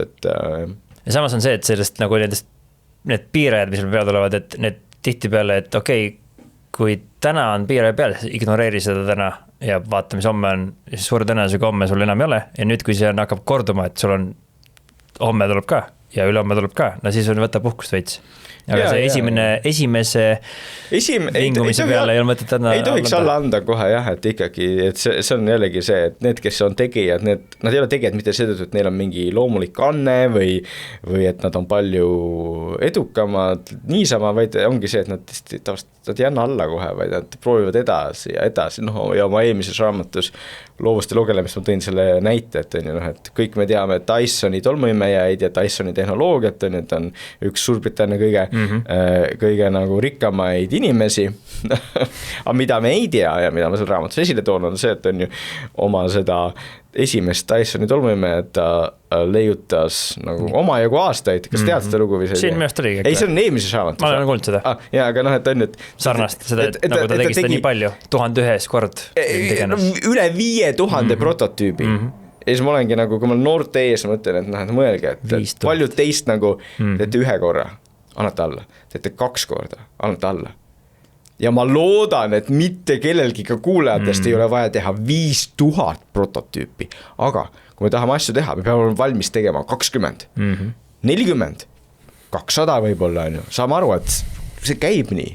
Sul ei ole teist teed, on ju, see on ainus viis asju teha. Nagu. Ja samas mulle tundub, et see korduste arv, ma ei tea ükskõik milles, praktiliselt ongi see, mida sa saad kontrollida, mis viib sind tippu lähemale. Ja, et ütleme ka, et veel täpsem olla, et see ei ole mitte ainult korduste arv, areng ja kõik muu on ju. Vaid nende korduste arv, mille järel sa üritad aru saada, kuidas sa saaks paremini. Nii et lihtsalt nii-öelda tuim kordamine, ta on vajalik siis, kui on vaja automaatset, väga kiiret reaktsiooni ja väga kiiret korrektset liigutust, nagu see võib olla relva kokkupanek või õigel ajal relva tõmbamine või jälle tulla soti juurde võitluskunstis on ju. Õnneks relva kokkupanemist ei ole vaja kiiruse peale teha, see on mingi vana asi. Okei, sorry, proovisin. Aga just, et paljudes asjades, kus me nagu tegelikult ka nagu tahame paremaks saada, see on see, et sa teed, et tuleb see teadlik kordustarv, kus sa teadlikult üritad mõelda, okei, mida ma saaks paremini. Mida teadlikult me keskendume, seda väiksem see kordustarv tegelikult peab olema, et selle nii-öelda hea tasemeni jõuda. Et see Outliers oli mingi, see oli 10 000 või mis iganes. Jaa, et see on selline klassikaline reegel on ju, aga tegelikult on ikka muidugi võimalik asju ka kiiremini teha, et tegelikult minu arvates see määrav asi on see, et kui palju sa ühest kordusest õppida suudad, et see on kõige tähtsam asi. Palju üldse suudab või kuidas aru saada, et ma ei suuda? No see ongi raske, eks on ju selles suhtes, et kujutame ette nagu näidet, mis on minul enda adekvaatne, et kui ma üritaksin ise hakata õppima laulma, siis kuna ma ei suuda tuvastada, kus ma mööda laulan, siis ma ka ei saa ju aru, kus ma paremini peaks tegema, kuidas paremini. Ja siis seal on see koht, kus on vaja õpetajad, kes on, sul on partner ja ütleb, see tegid valesti ja niimoodi, aga tihtipeale ise ongi raske, samas teistes kohtades, või ütleme sama näite, teine inimene, nüüd, kellel on absoluutne kuulmine, ta laulab midagi, ta kuuleb ise, et ta laulab valesti ja siis ta suudab ise nagu, okei, ma pean selle paremini tegema. Et see nagu tihtipeale inimesed on väga erinevad selles, et mis alas nad saavad aru, et nad midagi valesti teevad ja kuidas nad nagu taipavad ise, et nad nagu saaksid paremini. Et ei ole sellist universaalset seadust, on ainult selle kohta, et mida rohkem sa suudad kordusest õppida, seda parem, aga et kuidas sealt kordusest kõige paremini õppida, tihtipeale ei teagi, kuna seda on erinevad. Ja kui palju see teaduses, ma nagu kuulanud erinevaid asju siin välismaa variantidest, siis seal on olnud see, et jäädakse kinni ka oma teadussesse, et nagu ma tegin mingi teadusavastuse töö ja siis ma nüüd kaitsen seda elu hinga eest, ei taha, et see midagi muutuks, keegi tuleb mingi asjaga, sest ma elu ja töö mingis mõttes pöörati pahu peale nüüd. Ja, et see on siin raamatus ma toon esile ja ma ütlen, ma ise olen ju uurinud sellist teemat nagu teadvus on ju, et kuidas see teadvus tegib ajust on ju.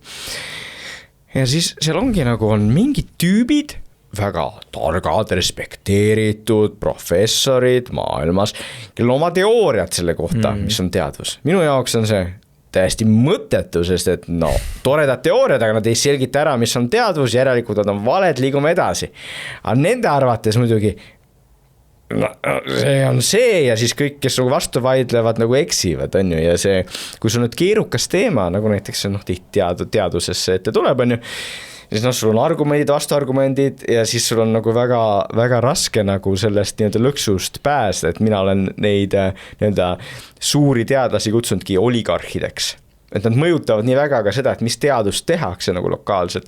Ja mina ise olen vähemalt siiani selle vanuseni olen olnud sellise väga vaba suhtumisega, et nagu mul on enda teooriad, mida ka maailmas tuntakse, on ju, aga ma liigun kohe edasi, ma liigun järgmise asja juurde ja ühesõnaga, et mõtlen, et me oleme niikuinii alles kuskil tee alguses, et noh, proovime erinevaid asju jällegi, teeme innovatsiooni ka teaduses, on ju, ja proovime asju, aga ja nagu ma siin raamatus esile toon, teadlased on ka inimesed ja seega nad ka jäävad mõtteaukudesse ja see sinu nii-öelda avastus, see on sinu beebi.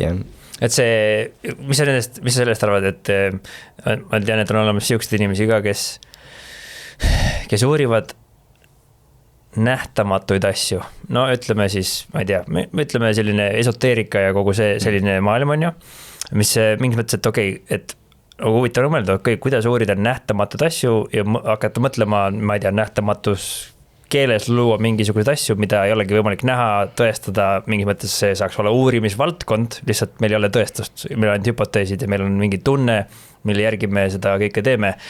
Kui see nüüd siin COVID ajal nagu mingis mõttes võttis võimust hästi palju see, ma ei tea, kas ta võimust võttis, see on ilmselt liialdus, lihtsalt oli palju näha.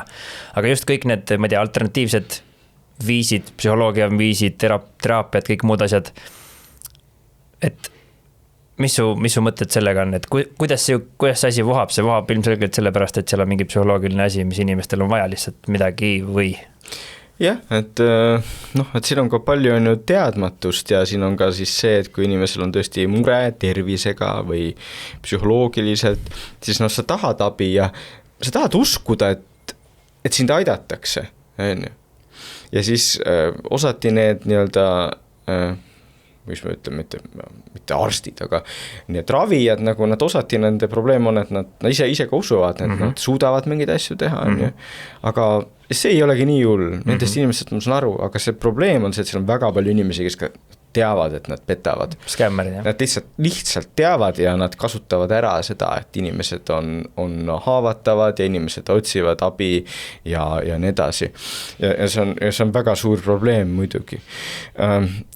Siin see peamine asi peakski olema alati, et me tahame ikkagi küsida, et kas saab kuidagi seda ka uurida, kas saab testida ja tihti peale tegelikult saab. Näiteks siin, ma ei tea, kas enam ka on, aga kunagi oli nagu saade selgelt nägijate tuleproov, ma arvan, et ma vaatasin seda esimest hooaega paari saadet, siis mõista huvitas, et kuidas tehakse, aga seal ongi nagu, et keegi umbes ütles, et ta suudab näha nagu läbi seina või siis, et keegi ütleb, et ta suudab näha, mis järgmisel päeval juhtub. Et need on asjad, mida saab testida ju.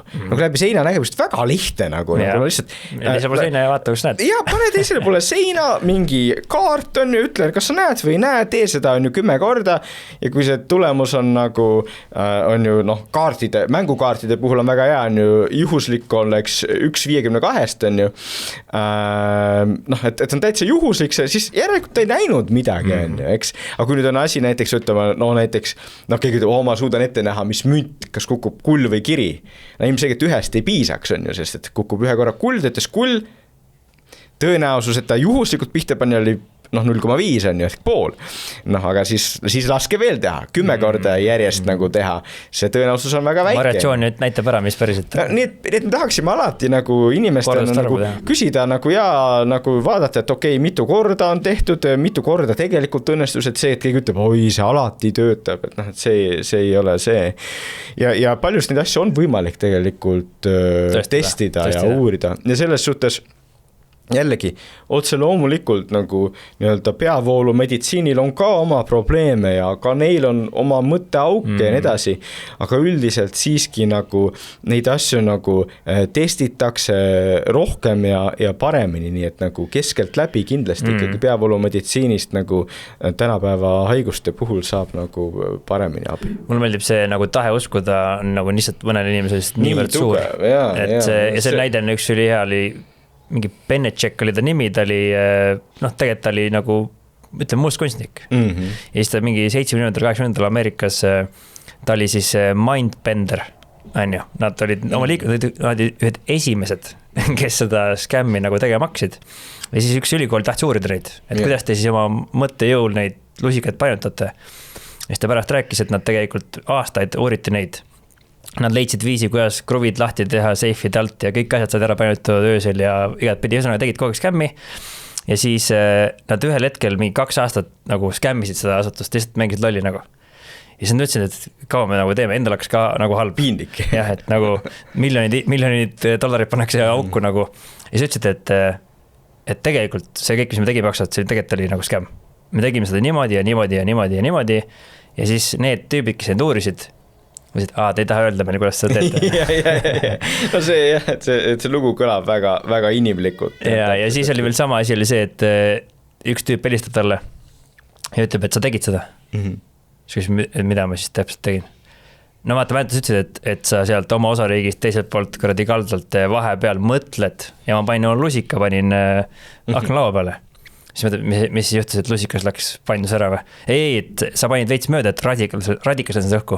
Et su energia läks lihtsalt mööda sealt sellest. Siis ta ütles, et no algo, selge vaata. Ja et inimesed, ja see on väga suur probleem, mõtlen seda, siin raamatus oleks võinud veel rohkem käsitleda tõesti, et me nagu, et see kõige suurem probleem on see, et me arvame, et me oleme väga ratsionaalsed ja targad, aga tegelikult me nagu, meie mõtlemine käib vahepeal nagu läheb lihtsalt nagu sinna täiesti valesse kohta ja meid ei ole võimalik sealt enam välja saada, eks, et see üks näide, mida õnneks Eestis vist nii ekstreemne ei ole, aga Ameerikas tundub küll, et nagu demokraadid ja vabariiklased, neile mõlemale tundub, et see teine pool on nagu täiesti nagu imelik ja idiootne ja kumbki ei saa aru, et see on nagu see pinnu ja palgi olukord ka nagu selles suhtes, et jah. Aga kuidas aidata massi või vähemalt gruppi inimesi välja üldse mõtteaugust, sest et ega neid grupina ei saagi, et justkui ükshaaval peaks neid aitamast, et grupis tekivad muud mehhanismid. Muud mehhanismid, grupil on jah väga suurt kaitsemehhanismid, et jah, ma ei teagi jah, kas on mingid selliseid. No tavaliselt lahingvel on see, et kui sul on suur mass, kes töötab kokku, siis need on vaja silostada, isoleerida ära, ühe kaupa neid hakata võtma ette, et muudmoodi nagu ei saa. Ja ühe kaupa nagu inimesti nagu ja praegu võetakse meid ühe kaupa sinna loomulikult. Ja täpselt, nii on jah. Aga ühe kaupa saab inimeste arvamusi muuta küll. Seal on see tähtis aspekt, et nagu see, me ei tohiks kunagi minna peale nagu mina olen autoriteet, mina tean, kuidas see asi oli. Ma õpetan sulle. Just, et oled võrdselt tasemel, samal tasemel, üritad aru saada, miks ta usub seda, mida ta usub. Mõtled temaga kaasa, nagu, et okei, et tõesti see on väga loogiline, mis sa mõtled ja siis nagu vahele paned selliseid küsimusi. Sa tahad lõpuks, et see inimene ise saaks aru. Sa tahad ise ka ju aru saada, kas äkki ma saan valesti aru? Yeah. Et nagu sellest ma küsin sul siiralt küsimusi, et mõista, kuidas sa selleni jõudsid, sest et mina olen täiesti teise järelduseni. Ja, et ühesõnaga see on see inimkonna tugevustega, et kui me nagu isegi väga erinevatel positsioonidel oleme, et me suudame nagu arutada ja see on see, mis tegelikult minust on üks sellise päris targa inimese tunnus. Mitte nagu kõrge IQ-ga inimese tunnus, vaid targa inimese tunnus. Et ta suudab selle inimese, kellel on täitsa teistmoodi arvamus, nagu rahulikult rääkida, isegi kui see on tõesti nagu tuline teema. Nad saavad aru, nagu, et okei, et sa võid teistmoodi arvata ja sa võid ka oma arvamuse juurde jääda, aga et sa suudad ikkagi rääkida sellest. See on väga raske. Ilmselt seda on võimalik nagu veits treenida ka. Ja kõik asju on võimalik treenida, absoluutselt. Et seda ülekuulajad, nad tahavad muidugi infot esile kutsuda, aga nad mingid mõttes õpivadki aru saama, et mis see värk oli, mis sa seal tegid, kas sa olid päriselt sina või ei olnud, on ju, et nad tegelikult üritavad seda, aga selle jällegi oskuse arendamiseks läheb maru palju välja, aga mis sa üks kõige hullemaid, mitte hullemaid, et usul on loomulikult oma koht, uskumisel või uskudel ei ole üldse nagu midagi mingit otsest nagu, ma ei teagi. Seal on väga palju kasulikke asju, on ju, aga usk ise või uskumine, ma ei tea, mis iganes erinevad usud meil on, moslemid ja kristlased ja kõik muud asjad. See on ka nagu selles mõttes natukene piiblit lugedes või mingit asja lugedes, siis sa ju saad aru, et see on nagu, et see ei ole vähemalt võimalik, vähemalt me ei oska seda ise tõestada, mis sa sellest asjast arvad üldse, nagu uskumisest või usust, kirikust või ma ei tea, millest iganes? Et jah, mingilessegi võimsamasse uskumine on väga inimlik. Seetõttu meil on kõik need religioonid.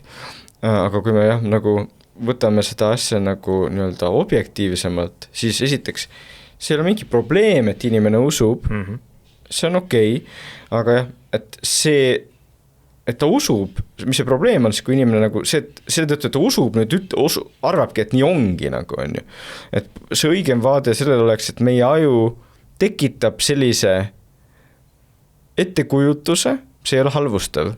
Ta tekitab sellise ettekujutuse alati seetõttu, et see annab elule mõtte ja tähenduse, teemad, mida oleme täna rääkinud, eks.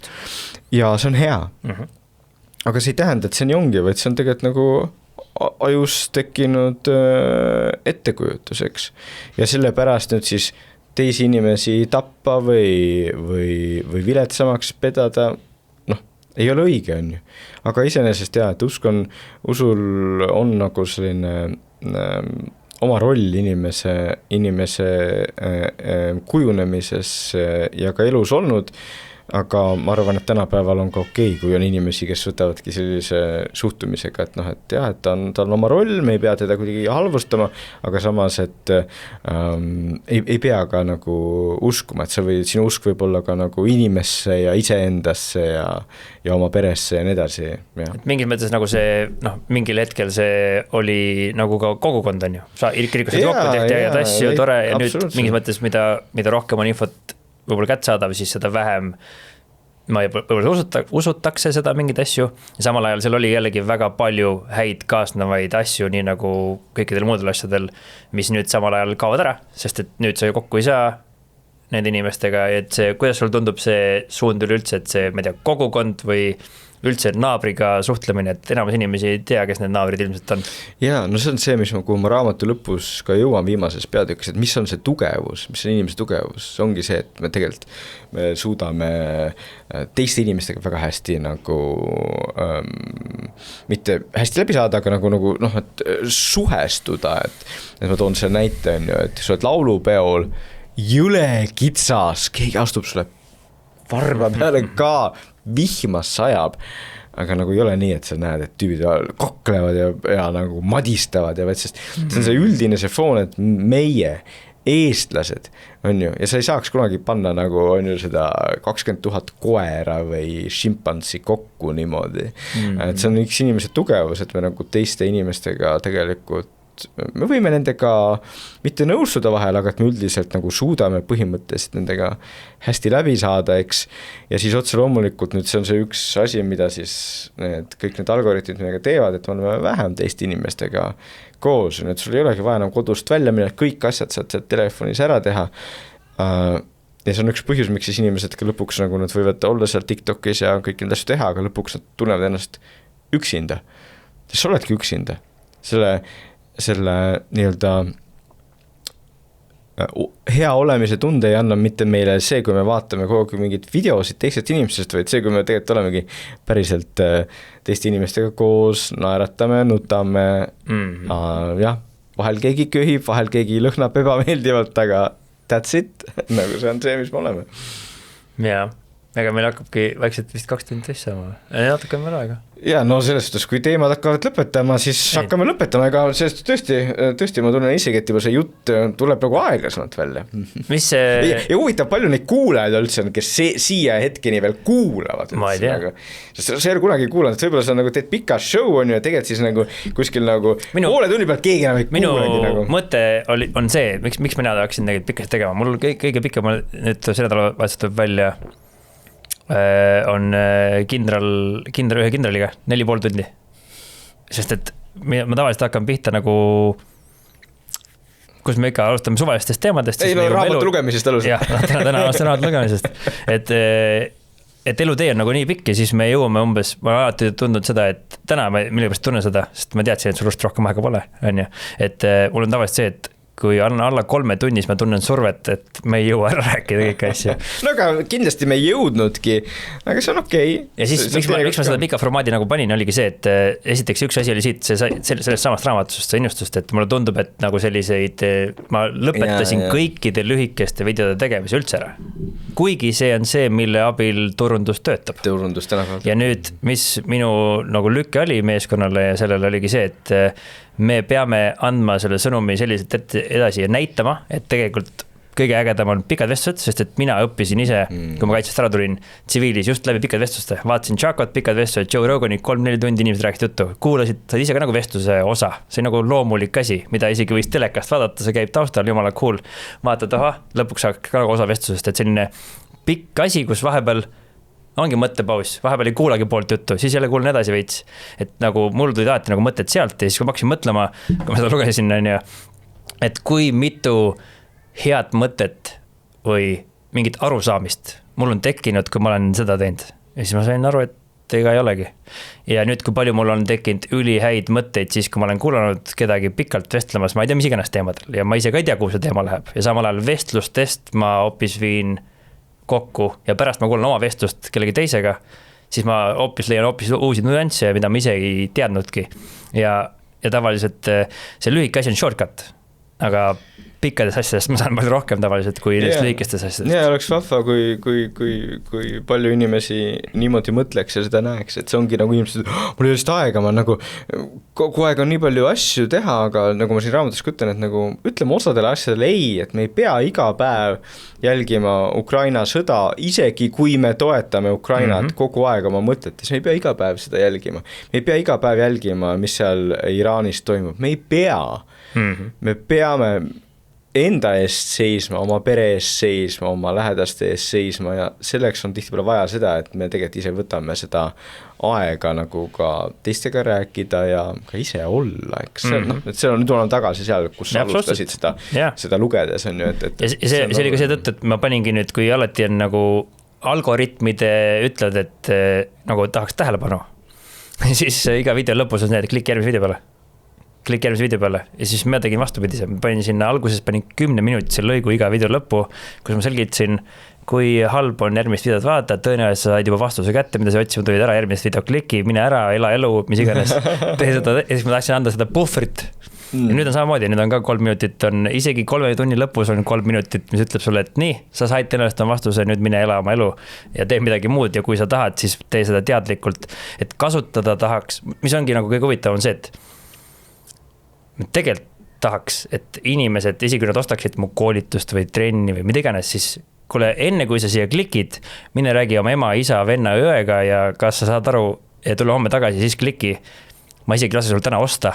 Sest, sa tõenäoliselt teed emotsiooni otsuse, et tegelikult ma tahaks seda kasutaksid oma tugevust, mis on sinu mõttevõime, sest et meie tahame tegelikult õpetada inimesi otsustama. Ja siis kuidagi ei lähe kokku sellega, et ma kasutan kellegi emotsiooni, et panna ta kiiresti klikkima, isegi kui ma arvan, et see sisu on talle kasulik. Sest et isegi kui ma toodan ülikasuliku 1-minutilise video, siis see algoritm ja aju, vähemalt mulle tundub, ma kirjutan ikka üle selle juraga.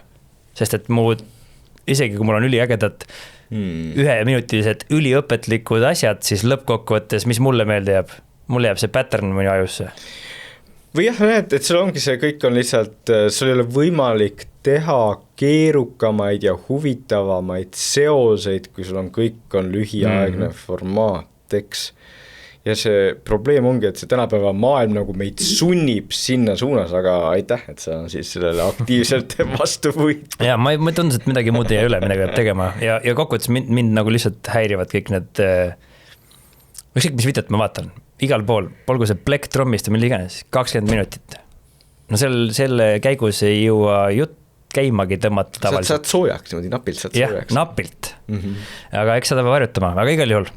Ülikõva, et sa tulid ja selle asja vastu võtsid. Kaugel sa siis ingliskeelse raamatuga nüüd oled? No ootan sinu abi, jah. Et see võib lõppu öelda ju, et see probleem on, et sul võib olla Eestis bestseller ja võib olla Eestis nii palju toredaid inimesi, kes ütleb, vau, see on hea raamat. Aga kui sa siis lähed ingliskeelse turule, siis saad mitte ainult mitte keegi, vaid sa oled mitte keegi riigist, millest keegi kuulnud ei ole ja mis kedagi ei huvita. Ja siis nagu sa alustad nagu nii sellisest raskest positsioonist, et ma üksi seda ei ole seni ületanud, et ma lihtsalt jällegi, ma pigem kirjutan uue raamatu eesti keele. Kirjutage Jaanile ja öelge, et ja tutvustage kõikidele nendele influenceritele ja teeme siis suureks selle asja. Ei no ta Eestis on, aga väljaspool. Ja aga jah, et kuidas me jõuame, no kuule, jah. White paperist ei piisa. White paperist ei piisa, siin on abi vaja, aga eks meil on palju asju, kus on abi vaja. Aga mis sind ees ootab praegu, mis sa praegu teed, mis sinu järgmine asi on, mida oodata sult? Mida Eesti rahvas sult oodata saab? No nüüd me üritame aru saada, et kas see tehisaru kooli viimine nagu mida see tegi, kas see tegi paremaks, halvemaks, kas me saaks paremini teha, halvemini teha. Kuna me teada saame? No ei sõltu ainult minust, ma loodan, et suvel on esimesed signaalid ja aasta lõpuks on pilt enam-vähem selge. Mis need signaalid on, mida sa otsid siis üldse? Noh, siin me teeme teadust, on ju, siis ma võiks veel 2 tundi juurde rääkida, et me mõõdame seda, et kuidas õpilased sellesse, mis nad õpivad, kas nad tegelikult ka nagu muutusid, kas nende õppimisoskus nagu tegelikult ka muutus paremaks, ja et see on järgmine samm ja siis eks neid. No siis suvel jälle. Suvel jälle umbes. Tavai, aga aitäh sulle. Aitäh sulle. Kui see, mida sa vaatasid või kuulasid, oli kasulik sulle, siis kindlasti hakka meie jälgijaks, subscribe'i ja pane endale meeltuletus, sest et iga teisipäev kell 12.00 on meil siin lühike õpiamps tulemas, mida sa saad vaadata, ja igal laupäev kell 10 on siis selline pikk vestlus, pikemas formaadis, kus me räägime juhtimisest, ärist, elust ja kõigest muust paremast, mis pähe tuleb. Nüüd kõige olulisem sõnum minul sinule tegelikult on see, et ma sooviks, et sa mõtleksid ise, et tavaliselt öeldakse, et vaata järgmist videot ja klikid siia või kuhu iganes kohta, siis mina ütlen, et enne kui sa kuhu üldse klikkima hakkad, siis mõtle, kas sul on päriselt seda asja vaja. Sest tõenäosus on see, et see, miks sa sinna järgmisele videole klikid, on juba vabandus. Ja mille koht see vabandus on? Ehk siis sa tahad õppida juurde, aga tegelikult sa juba tead, sa oled ära õppinud kõik asjad ja sul oleks vaja tegutsema hakata, mitte siin üldse rohkem videosid vaadata. Ja kuna see algoritm on niivõrd võimas, ma ise olen lasknud selle ennast juhtida ja tõenäoliselt lasen ka tulevikus, sest see on lihtsalt niivõrd efektiivselt üles ehitatud. Aga mina ei taha lasta algoritmil oma elu juhtida ja ma loodan, et sina ka ei taha. Ja emotsioonid on lühiajaline mõtle, et emotsiooni peale klikkida seda järgmist videot ei ole väga kasulik pikaajaline otsus. Eks järg laske oma taktikalisel mõtlemisel üle võtta, sellel emotsionaalsel mõtlemisel, vaid laske oma tugevusel tõusta välja, ehk siis mõttevõimel ja tehke strateegilisi otsuseid. Et iga inimene on kindral ja sõdur samal ajal, et peab mõtlema ja tegutsema nagu sõdur siin taktikalisel levelil, aga strateegilise eesmärkide nimel. Ehk siis mis on need asjad, mida te päriselt tahate elus saavutada? Te tõenäoliselt ei saavuta neid siin internetis.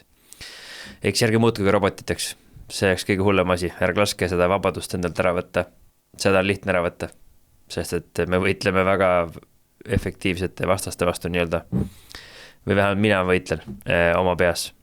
Ja kui te kõik otsustate, et teil on vaja hädasti ikkagi õppida ja te tahate siin internetis aega veeta, siis mõningad viisid on selle jaoks veel olemas, ehk siis meil on olemas ka süsteemne võimalus õppida juhtimist või üldse seda, mida me räägime, kuidas vastutust võtta, kuidas tagasisidet anda, kuidas suhelda, kuidas suhteid ehitada, kõik seda muud on võimalik õppida süsteemselt siis meie akadeemiast. Ja kui teil on küsimusi, siis kindlasti kirjutage kõik lingid, mida me kõike veel teeme. Me teeme noortele asju, me teeme täiskasvanute asju, me teeme internetis asju, me teeme päris elus asju. Kõik need lingid on video all ja sealt leiate informatsiooni, keda huvitab. Ja minu viimane lõpusõnum on see, et internet ei ole elu.